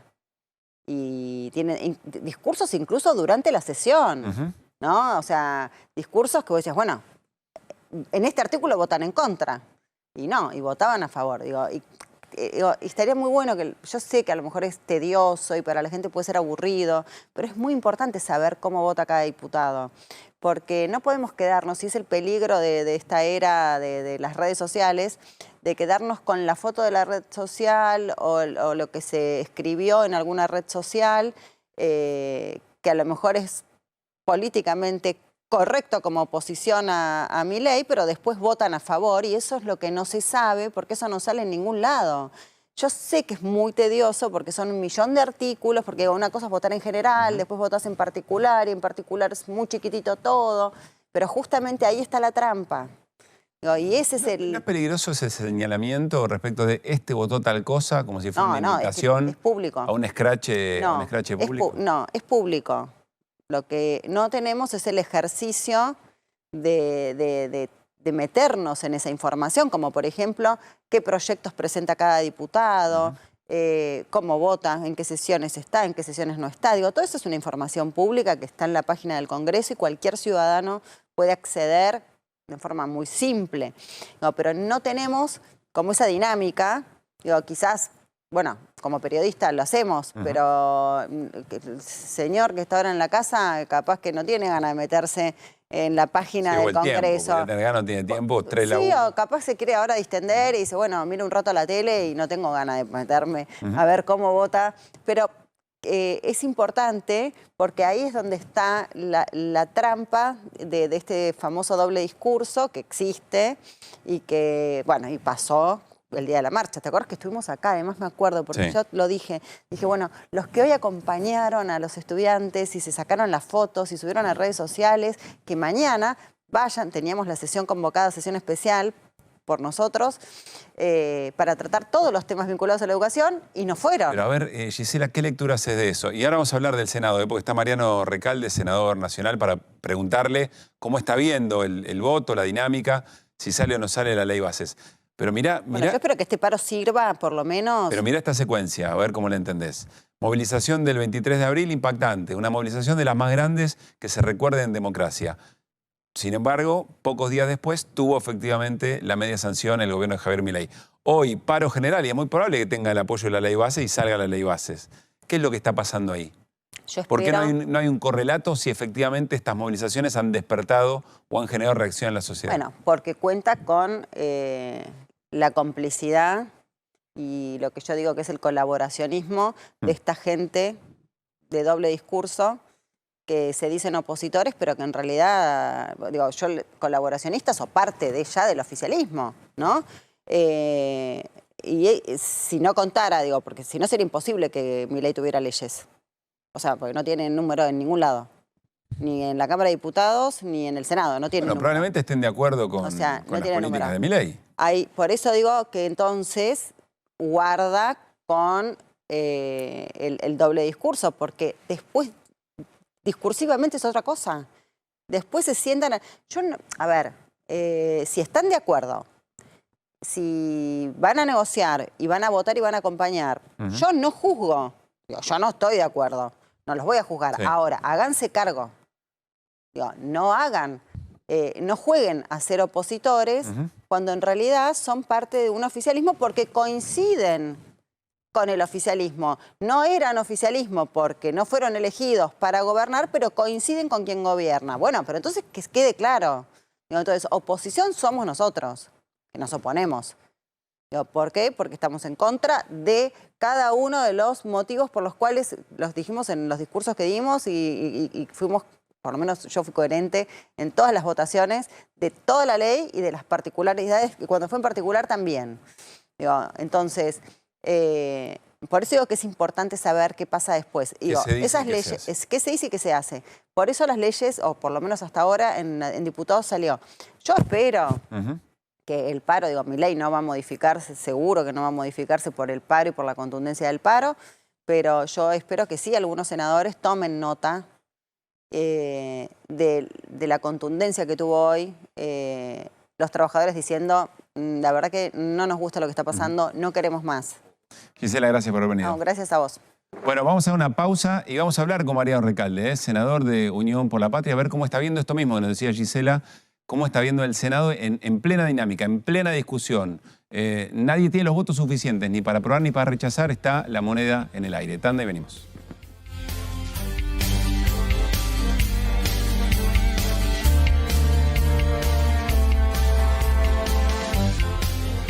Muy bien, seguimos en Equipo de Noticias. Enseguida charlamos con Mariano Recalde, que vamos a preguntarle cómo está la situación en el Senado respecto de la media sanción que le falta a la ley base hacia el paquete fiscal. Pero antes, tuvimos durante la semana un programa muy especial en el que contamos las implicancias de los discursos de odio, cómo eso se traduce en acción, cómo corren los límites y habilita a las acciones. Las palabras son acciones, nos decía Franco Torchia en esa nota, y todo a partir de una entrevista que le habían realizado a Nicolás Márquez, biógrafo de Javier Milei, que después de todo eso hizo su presentación de su trabajo, de su libro, en la propia Feria del Libro, con este resultado que llamó la atención y generó preguntas. Es a la sala Julio Cortázar. Es más, cuentan las autoridades de la Feria del Libro que tenía otra sala menor para 200 o 300 personas, pero que pidieron una sala mayor con una expectativa de que efectivamente iba a sobrepasar la capacidad, pensando también que el propio Javier Milei, en presentaciones en otras ediciones de la Feria del Libro, había generado mucha expectativa, con largas colas, con salas colmadas. Bueno, este fue el resultado, Fer. Muy poca gente, muy pero muy poca gente. Y abre un interrogante. No debía venir. ¿Cuáles son las...? Bueno, sí. Esto dice porque el título, el título del libro era este, ¿no? Milei, la revolución que no vieron venir. Está bien, Quizá no vieron venir que iba a pasar esto. Sí, pero bueno, la palabra... A ver, muchachos, usemos la palabra con propiedad. Sí, la elección podría ser que no vieron venir. Una revolución es una cosa que lleva mucho tiempo y tiene que consolidarse. Me parece que con este nivel de convocatoria no está para ponerle este tipo de aseveración, porque, digamos, Márquez, que es el que hizo estas declaraciones homofóbicas el otro día, generó un gran revuelo y en la feria... Primero que no convocó a los propios, no porque no lo dijeran, porque me vamos a decir que en las redes de ellos estaba saturado, pero no fueron. Pero está bien ese dato, los que no fueron ahí son los propios. Los propios, porque era para los propios, no era para los ajenos. Y los ajenos, a este muchacho le costó caminar la Feria del Libro, porque mucha gente le decía cosas, le decía, che, Eso no es libertad, eso es atacar a cualquiera, decís cualquier cosa. La gente no es un ahí estamos escrache. Compartiendo imágenes, mirá. Bueno, esto en función de las de lo violencias. del otro día, sí, que este desparramó. muchacho no se entiende realmente la gente esta. Porque además, vamos a decir algo que suena raro también. Puede sonar raro, pero yo quiero ponerlo explícitamente. La derecha argentina siempre fue familia, patria y propiedad. Sí. Pero la familia era una cosa importante. Y estos muchachos que llegaron desde la derecha, llegaron con un formato raro, porque la familia de Milei, dicho por él mismo, son los perros.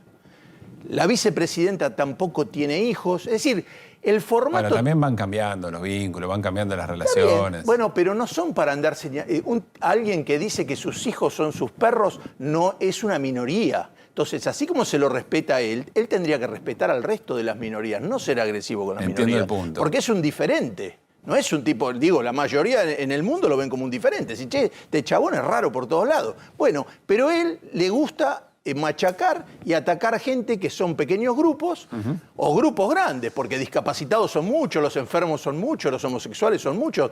No entiendo por qué él tiene este tipo de gente que lo sigue, que además muchos de estos son solitarios que no duran 5 minutos con nadie porque son insoportables. Bueno, esto genera preguntas. Me interesa lo que dice Fer respecto de que los propios no estuvieron ahí, si tiene que ver con esas declaraciones, esas violencias que desparramó en alguna entrevista, o sea que hay otra cosa que está pasando, ¿no? Que lo excede al propio Márquez, no lo tenemos claro, tampoco por esto lo podemos deducir. Bueno, estuvo ahí, estaba Bogiano, nada más para decirlo, estaba acompañándolo el economista Miguel Bogiano, y estaba Marcelo Duclos, que es un periodista con el que hizo este libro, con el que llevó adelante este libro. Volvemos al living. Está Mariano Recalde, senador nacional de Unión por la Patria. Un evento político, ¿cómo te va, Mariano? Buenas noches, gracias por venir. Un hecho político, por supuesto, de esta semana tiene que ver con el paro, lo que estuvimos contando hasta aquí en el programa. El otro tiene que ver con la discusión de la ley bases, que no es una ley cualquiera, el paquete fiscal en el Congreso de la Nación, una discusión moneda en el aire, decíamos, ¿no? Muy disputada, no se sabe muy bien cómo va a cerrar. ¿Cómo estás viendo la discusión? ¿Cómo la estás viviendo de adentro, la discusión de la ley bases? La discusión sirve, porque la verdad es que en diputados pasó casi inadvertida. La gente no tenía conciencia ni noción de lo que se estaba decidiendo. Hoy durante el paro yo veía que le preguntaban a la gente y un poco empezaba a tener algunas ideas de qué cosas no quería de esta ley bases, o pasta base, como le dijo un diputado. Y me parece que el debate va generando un poco más de luz. Hace falta mucho más debate, porque es una ley enorme que tiene un montón de capítulos. Te estaban apurando y dijiste, no, pero no podemos discutir esto en 5 minutos. Algo así. Sí, la verdad es que se están discutiendo temas muy profundos. Yo me estaba abocando a uno solo, pero necesitaba 2 horas para poder explicar cada uno de los artículos, las críticas, las modificaciones que creía que había que hacerle, incluso si querían llevarlos adelante. Y te querían cortar el debate en 5 minutos. La verdad que, bueno, por suerte pudimos hablar un poco más, no todo lo que uno quisiera, para explicar, para que la gente entienda. La gente no sabe que con esta ley entregamos o abrimos las puertas de la Argentina con ¿Cuáles te parecen los 3 puntos? Y el tema más grave y más profundo es el RIGI, el régimen de incentivo a las grandes inversiones, que es abrir las puertas de la Argentina a los grandes capitales del mundo que vengan con facilidades y ventajas, con incentivos, como me hace acordar al incentivo en el fútbol, ¿no? Como un mecanismo malo. Con ventajas a competir con la industria nacional, con los empresarios nacionales, porque no es solamente, como estaba enfocado al principio, para la industria extractivista, la minería, de los hidrocarburos. Pueden entrar a cualquier lugar, pueden poner un canal de televisión, pueden competir con una cadena hotelera, un shopping, una industria metalúrgica. De hecho, los metalúrgicos están alarmados. La Cámara Empresarial, bueno, no lo dice el bloque de Unión por la Patria, la Cámara Empresarial de los Metalúrgicos salió espantada a pedir por favor que se vote en contra, porque realmente esto es una ley que pone en riesgo la industria nacional y el empresariado local. Que quiere la misma situación de competencia, digamos, me imagino. Decían, no podemos competir. con una empresa que viene y tiene los mismos costos, la misma productividad, pero paga 30% menos de impuestos, no paga derechos de importación ni de exportación, trae insumos de afuera con facilidad, después se pueden llevar los dólares sin ninguna restricción. La verdad que no tiene ninguna ventaja y nos hipoteca por 30 años, entrega la soberanía para resolver cualquier diferendo a tribunales internacionales como el CIADI. Entonces, esto hasta Lustó salió a hablar en contra, senadores de otros bloques.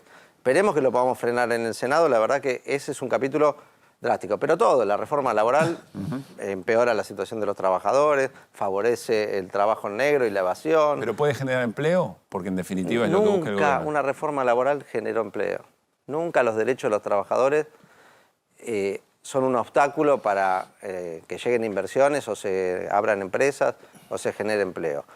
Durante 12 años y medio... Seguro, Mariano, hubo estadísticas en algún momento. A lo largo de la historia argentina, cada vez que se flexibilizó los derechos laborales, lo que ocurrió es que aumentó el desempleo, no se creó empleo. Por más barato que fuera a contratar, cuando no hay mercado interno, cuando se abre la economía y viene todo importado, la gente no contrata. Y al revés, durante 12 años y medio que gobernaron Néstor y Cristina, los derechos laborales crecieron, se fortalecieron, se ampliaron, se recuperaron y creció el empleo y creció la economía y hubo más empresas que nunca. Entonces no va de la mano. Incluso hay un informe de la OIT que el otro día lo mencionaba, un estudio de la OIT sobre 63 países. Durante 20 años estudiaron qué pasó con las flexibilizaciones laborales y sirvieron para crear empleo y la conclusión de la OIT es que no sirve para crear empleo.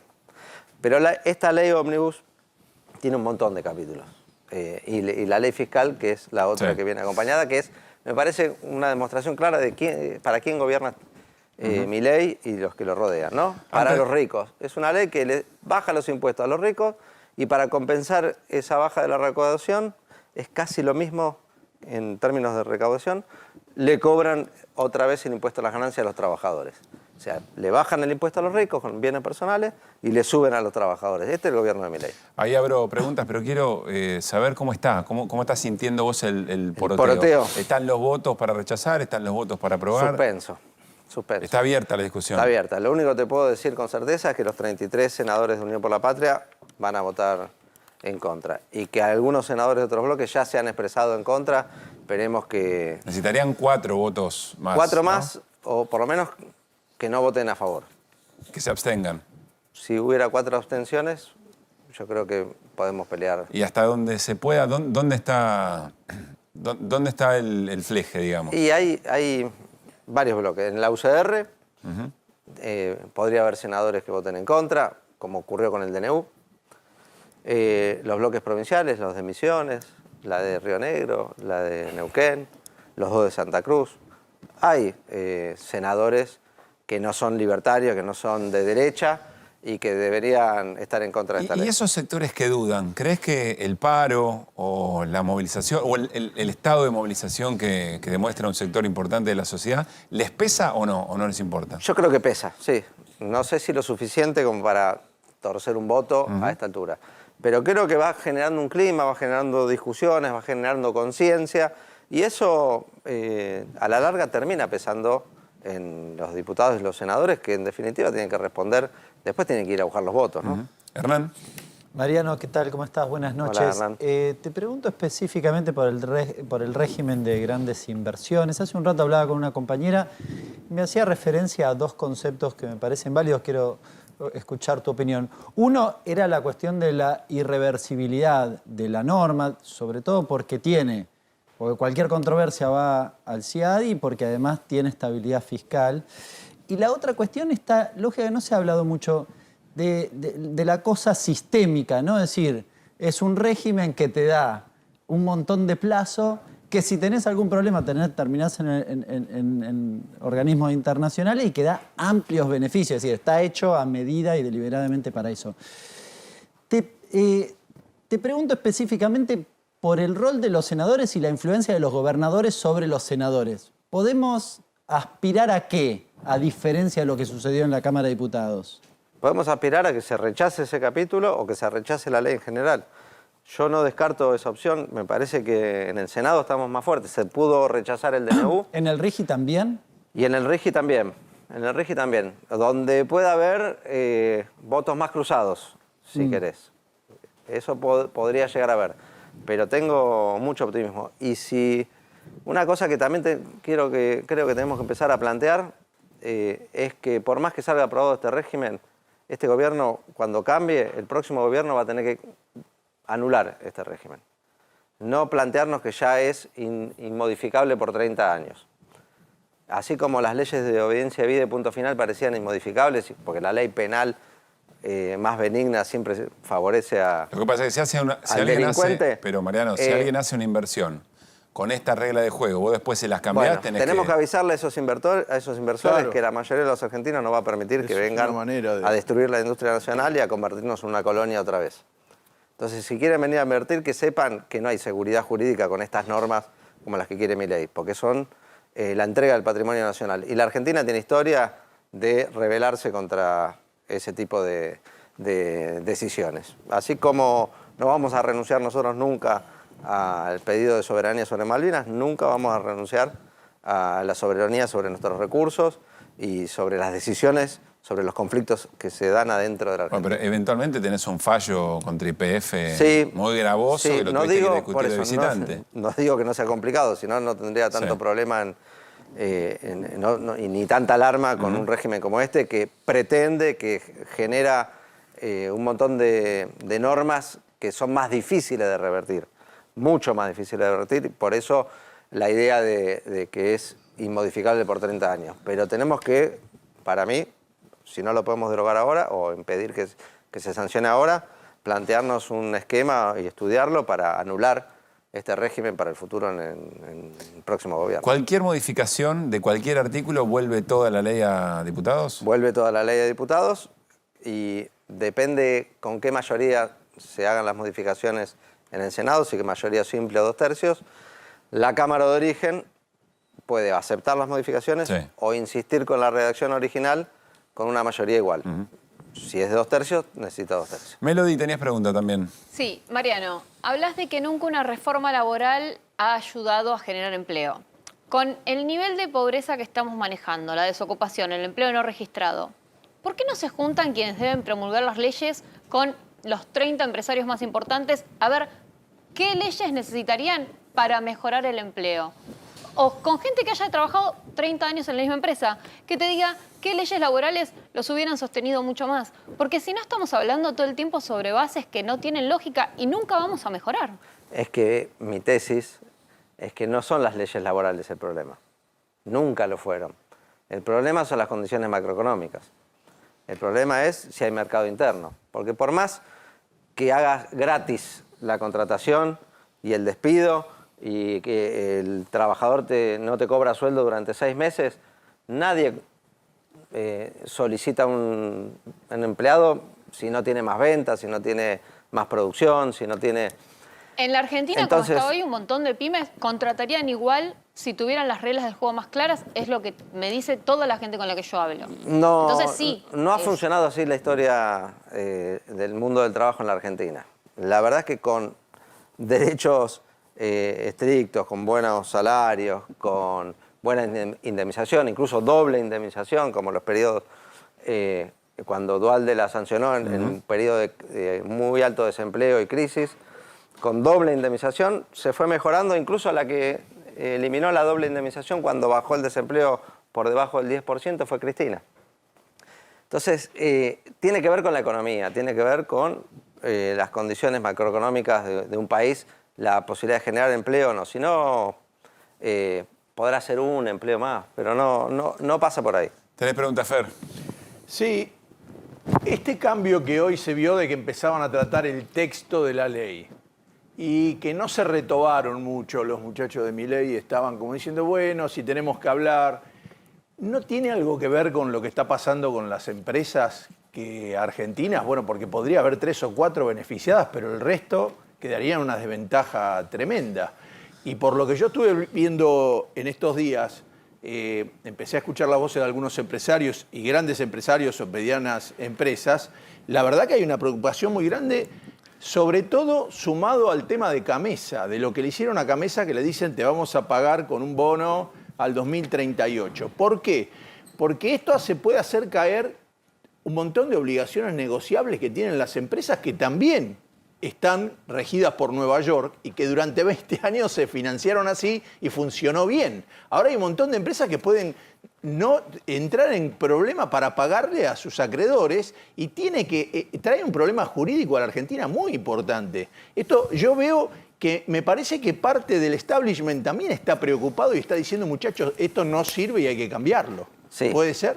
Por el RIGI, también por el capítulo vinculado con lo energético, porque además quieren descargar todos los problemas en la gente. ¿Cómo? Con tarifazos, como están sucediendo hasta ahora. Digo, la ley tiene un montón de capítulos que requieren de una discusión pública, que la gente conozca, que los empresarios sepan.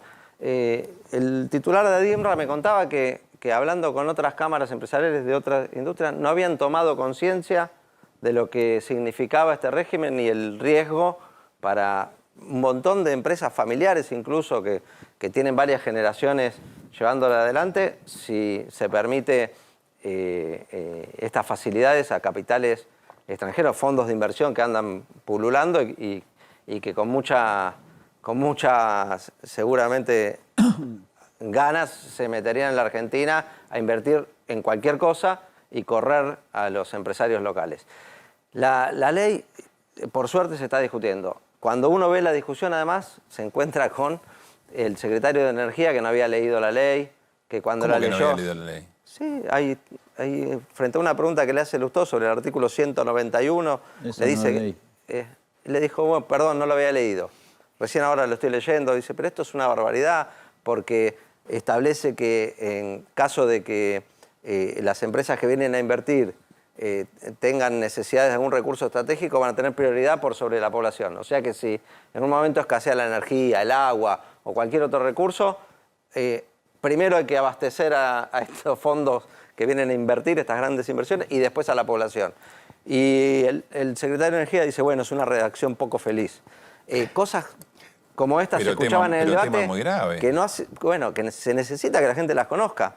El secretario de Empleo, cuando le planteo cómo puede ser que tiene un capítulo de la ley que promueven el trabajo registrado y en el artículo siguiente eliminan todas las sanciones para el que no registre. O sea, promueven el trabajo registrado, pero despenalizan el trabajo no registrado. Y me dice, no, lo que pasa es que los trabajadores quieren estar en negro y le piden a los empresarios estar en negro para después despedirse y cobrar la doble indemnización. ¿En qué país vive? La verdad es que no conozco ningún trabajador que quiera ser contratado en negro o no registrado y que después se quiera despedir.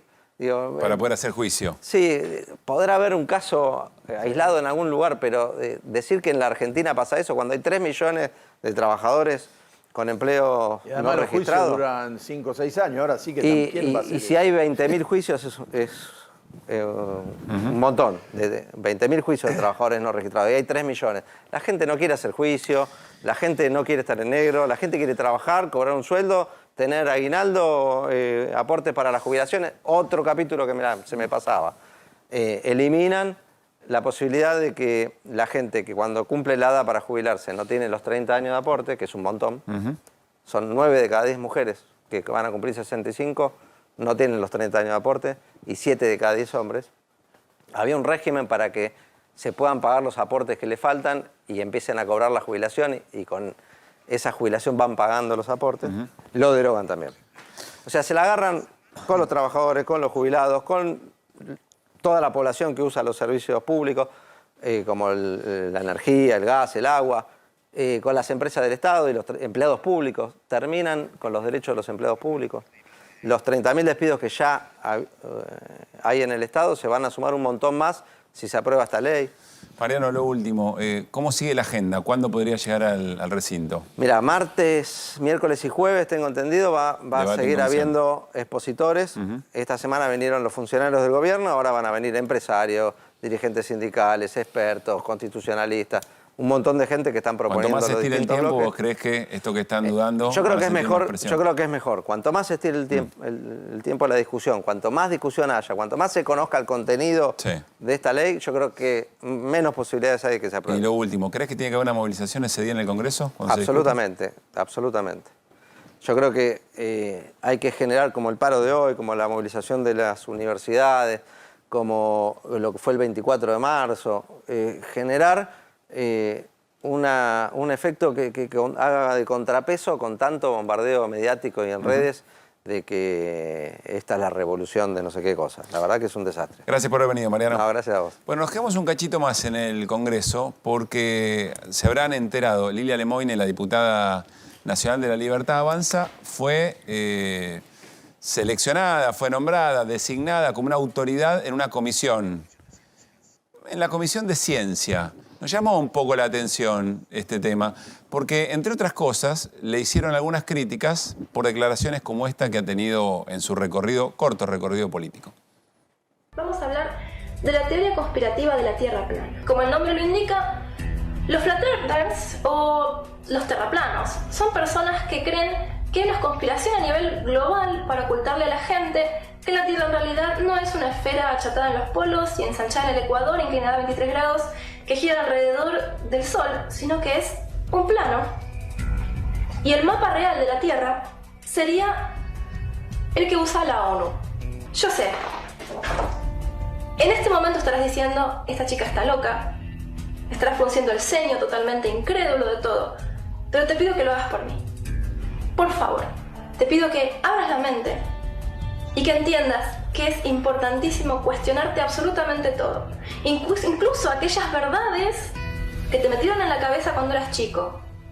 Pensá en lo siguiente: cuando un conspirador tiene un plan, es probable que haya empezado desde muchísimo antes, mucho atrás en el tiempo, a sentar las bases para ocultar su mentira y convencerte de que lo que te está diciendo es cierto. Claro, por estas definiciones históricas de Lilia Lemoyne y su duda respecto de si la Tierra es redonda o no, le llovieron muchísimas críticas a la diputada nacional porque ha sido designada como una autoridad de la Comisión de Ciencia en la Cámara de Diputados. Está con nosotros Fabio Wasserman, él es historiador del Instituto Ravignani de la Universidad de Buenos Aires y del CONICET, investigador del CONICET desde hace casi 20 años, había sido becario previamente. Fabio, ¿cómo estás? Gracias por haber venido. No, gracias por la invitación. ¿Qué significa que este tipo de representaciones, digamos, estén dentro de la Comisión de Ciencia y de alguna manera, ¿qué entendés vos o cuál entendés vos que es la importancia que le da el gobierno a la ciencia a partir de este y otros elementos? Sí, yo tomaría esta designación, que obviamente a la Libertad Avanza le corresponde un lugar de la comisión, pero... Podría haber sido otro diputado o otra diputada. Podría haber sido otro diputado.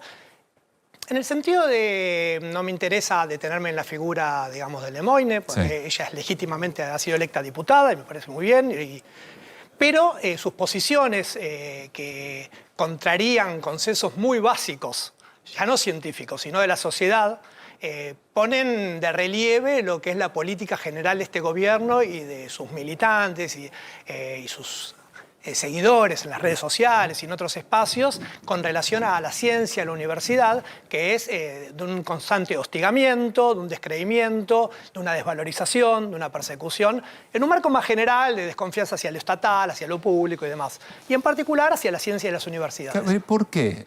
Porque por lo que nos cuenta Hernán todo el tiempo, no es significativo el recorte en la ciencia como para poder, no sé, resolver el hambre en la Argentina. No, claramente. Uno podría decir, por un lado es ideológico. Buena parte del crecimiento de las nuevas derechas en Argentina y en el mundo tienen que ver con posicionarse en lo que la misma Lemoyne y otros autores plantean como una batalla cultural, ¿no? En el sentido de, bueno, hay determinados valores que tiene la sociedad, con los otros los queremos combatir. Y esos valores se representan en determinados ámbitos como las universidades, las instituciones científicas. Y vamos a combatirlos. Entonces, ahí hay un contenido muy fuerte. No es de orden económico en el sentido de, como se diría vulgarmente, no mueve el amperímetro, digamos, el desfinanciamiento que se está haciendo en las instituciones. También hay un abandono. Lo que pasó en la Agencia Nacional de Investigación Científica, donde terminaron renunciando los directores, donde no hay firma, donde hay gente que ya se compraron materiales al exterior que están ingresando. No pueden ingresar porque falta una firma. No, ya la plata ya se usó. Materiales para el... Laboratorios. Hay digamos, una mezcla de ataque y de abandono. Es un tema de gestión. Es un tema de gestión, está bien, pero el primer mes podría haber pasado. Lo que invertiste, digamos. El primer mes podría haber pasado. Ya estamos en el 6º mes de que gobiernan, 5º mes. Sí. Entonces, hay un tema ahí que hay áreas que se deciden abandonar, hay otras áreas que no. ¿No? Entonces, eso son decisiones políticas. Entonces, bueno, yo el caso de Lemoyne, más allá de que tiene un costado por ahí más sensacionalista, lo enmarco dentro de políticas claras del gobierno nacional hacia determinadas áreas en el campo de la ciencia, la tecnología, en las universidades. ¿Cuál es la situación hoy del CONICET? Y había estado en enero, cuando esto recién empezaba, acá con ustedes, y yo le dije que para mí era de incertidumbre. Bueno, esa incertidumbre ya no es tanta incertidumbre, ahora tenemos certezas. Las certezas es que, en líneas generales, lo que se está llevando adelante es un plan de achicamiento, de intento de redireccionar, pero no se sabe con qué claridad, las investigaciones, y de abandono también, ¿no? Entonces, eso es lo que genera algo que esa vez expliqué y me parece que es muy importante. Hay medidas que se pueden revertir. Puede decir, bueno, ingresan tantos investigadores ahora, ingresan menos, en el futuro ingresarán más, se definan, pero se corta algo. El sistema científico funciona por un crecimiento y una reproducción de la incorporación de nuevos becarios, de nuevos investigadores y demás. Un joven de 24, 25 años que se está graduando y tiene que decir, ¿me voy a dedicar a esto o voy a hacer otra cosa? O me voy a dedicar a esto, pero yéndome al exterior. Sí. Hay muchos problemas, pero para mí lo más crítico es eso, es que está afectando la reproducción del sistema científico argentino, que en líneas generales es muy bueno, es muy reconocido y al Estado Nacional le cuesta muy poco. El otro día ustedes tuvieron un informe con la directora del Consejo Nacional de Energía Atómica, la exdirectora. Elena Serkis. Sí, y era, bueno, es como lo poco que faltaba para poder terminar esas obras que van a generar divisas. O sea, ahí uno ve que no tiene que ver con lo económico. Cierran. Fabio, a ver, uno piensa, por ejemplo, en el régimen de grandes inversiones y dice, bueno, hay un programa para favorecer a las grandes empresas, supongamos en la Argentina, y en general las normas van en ese sentido y las declaraciones del gobierno. Ahora, esas grandes empresas también necesitan investigación. Digo, ¿cómo están pensando? Quizás en eso que decías, ¿hacia dónde va el CONICET? ¿Cómo están pensando? ¿Cómo ves vos que están pensando suplir o beneficiarse con esa ciencia? Sí. Bueno, de nuevo, hay como cuestiones contradictorias. Por ejemplo, hoy que está la inteligencia artificial. Pero el edificio de inteligencia artificial que está en la Facultad de Ciencias Exactas, que había sido financiado por sucesivos, lo abandonaron ahora, en la etapa final. Entonces uno dice, pero de nuevo, ya está. Bueno, entonces, hay algo de pensamiento mágico también en esto, ¿no? En el sentido de qué es lo que es la ciencia, sin darse cuenta que tiene que ver con mucho tiempo, con inversión, con vínculos internacionales. Y acá lo que están pensando es, bueno, viene una inversión y entonces, bueno, ¿para qué vamos a invertir en ciencia si es algo que se puede conseguir de afuera? ¿No? Y ahí hay algo que es erróneo en el sentido de que en la Argentina, en determinadas áreas, en científicas tecnológicas, ha sido y es muy fuerte y muy reconocida a nivel internacional y se las está abandonando.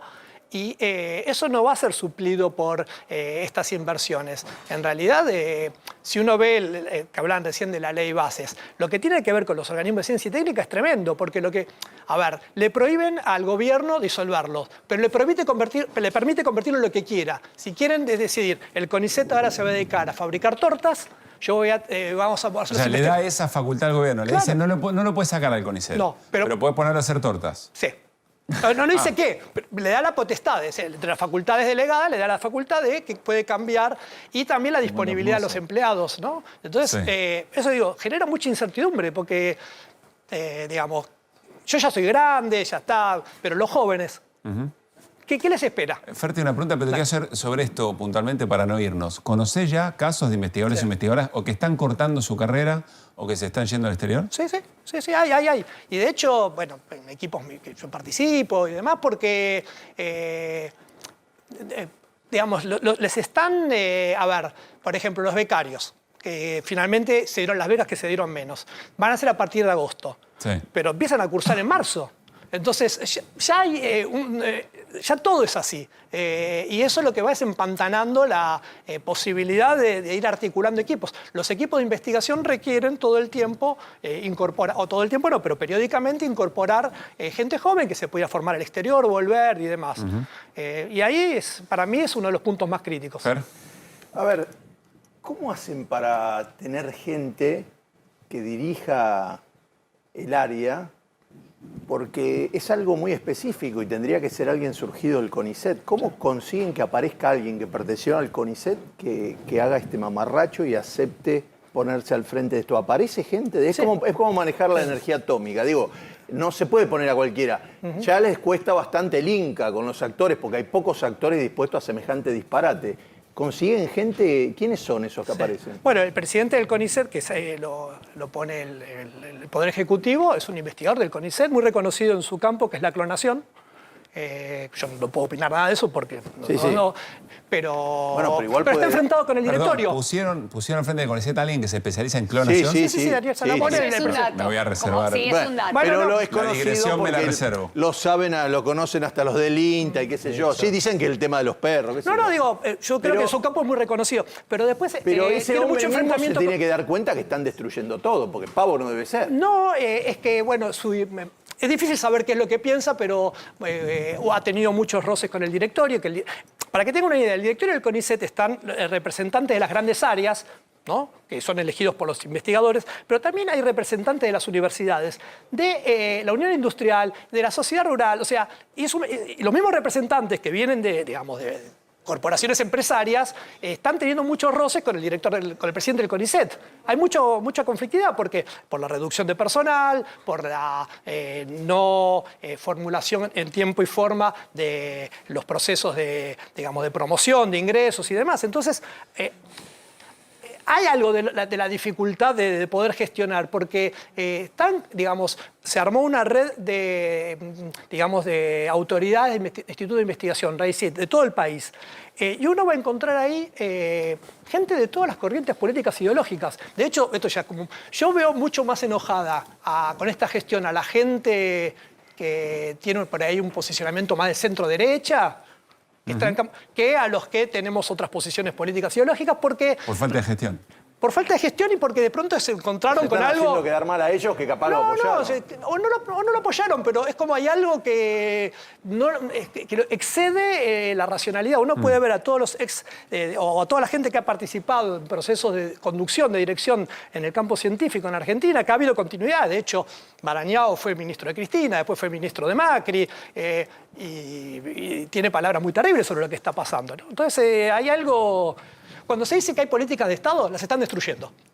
Fabio, la última. ¿Sentís que en este recorrido de la experiencia de gestión en ciencia y tecnología del gobierno de Javier Milei hay personas que quizá antes no entendían cuál era el problema, cuál era la amenaza y que ahora, no del área de la ciencia me refiero, ¿no? El resto de la sociedad, digamos, y que empieza a entender, tienen contacto, sienten que han generado una alarma en el resto de la sociedad? Sí, yo lo veo más en el campo de las universidades que en el de la ciencia.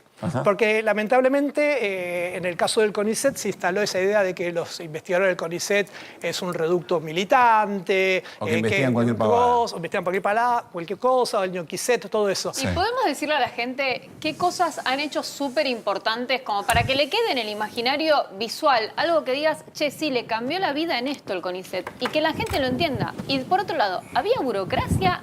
¿Había cosas que estaban mal hechas? No, hay cosas que... A ver, de hecho, hay mucha discusión, y desde hace años, en el campo nuestro, sobre, efectivamente, cuáles son las áreas prioritarias y demás. Pero eso es parte de un debate democrático sobre la ciencia. Eso es una discusión al interior. Esto es algo que viene de afuera y a poner en cuestión todo el campo. Ese es el tema. Sí. Cuando viene alguien... para poner en términos de cómo empezó esta conversación, cuando te pones delante a un terraplanista... O sea, la discusión ya pasa a otro plano. Ya no es tenemos que privilegiar esto o esto. Claro.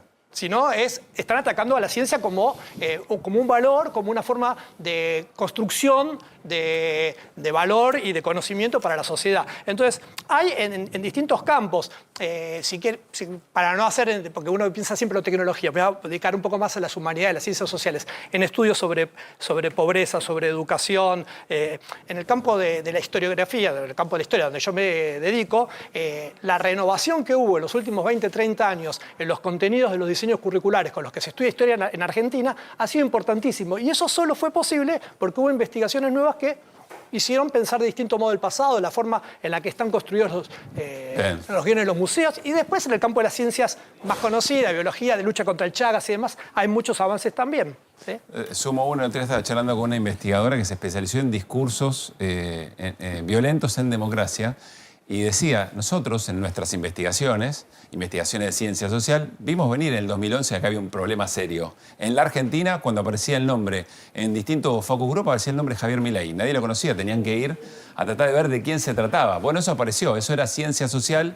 En el 2011, quizás si hubiera tenido otro lugar o más respeto, estaríamos en otra situación. Fabio, gracias. No, gracias por la invitación, haber venido. por el espacio. Bueno, nos queda un ratito nada más. Ya está preparando Babi con todo su equipo para darle continuidad aquí a la señal de Nada 24.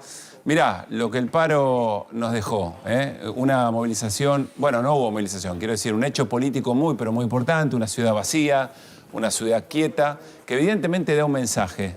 Le da un mensaje al gobierno, pero también le da un mensaje a aquellos que están discutiendo hoy en el Congreso la ley bases. ¿Qué interpretación tendrá esto? Bueno, eso no está claro, pero evidentemente ha sido un hecho político muy importante. Insisto, no pasa muy frecuentemente. En los gobiernos se cuentan cuántos son los paros generales que se le hacen a cada gobierno. No es algo que se pueda construir así nomás, ni que se lleve adelante con cierta eficacia así nomás. El de hoy ha sido muy importante, el segundo en 5 meses de un gobierno electo, por supuesto, democráticamente, pero que ha tenido un devenir que, bueno, genera esta situación. Insisto, ¿qué impacto tendrá esto en el gobierno?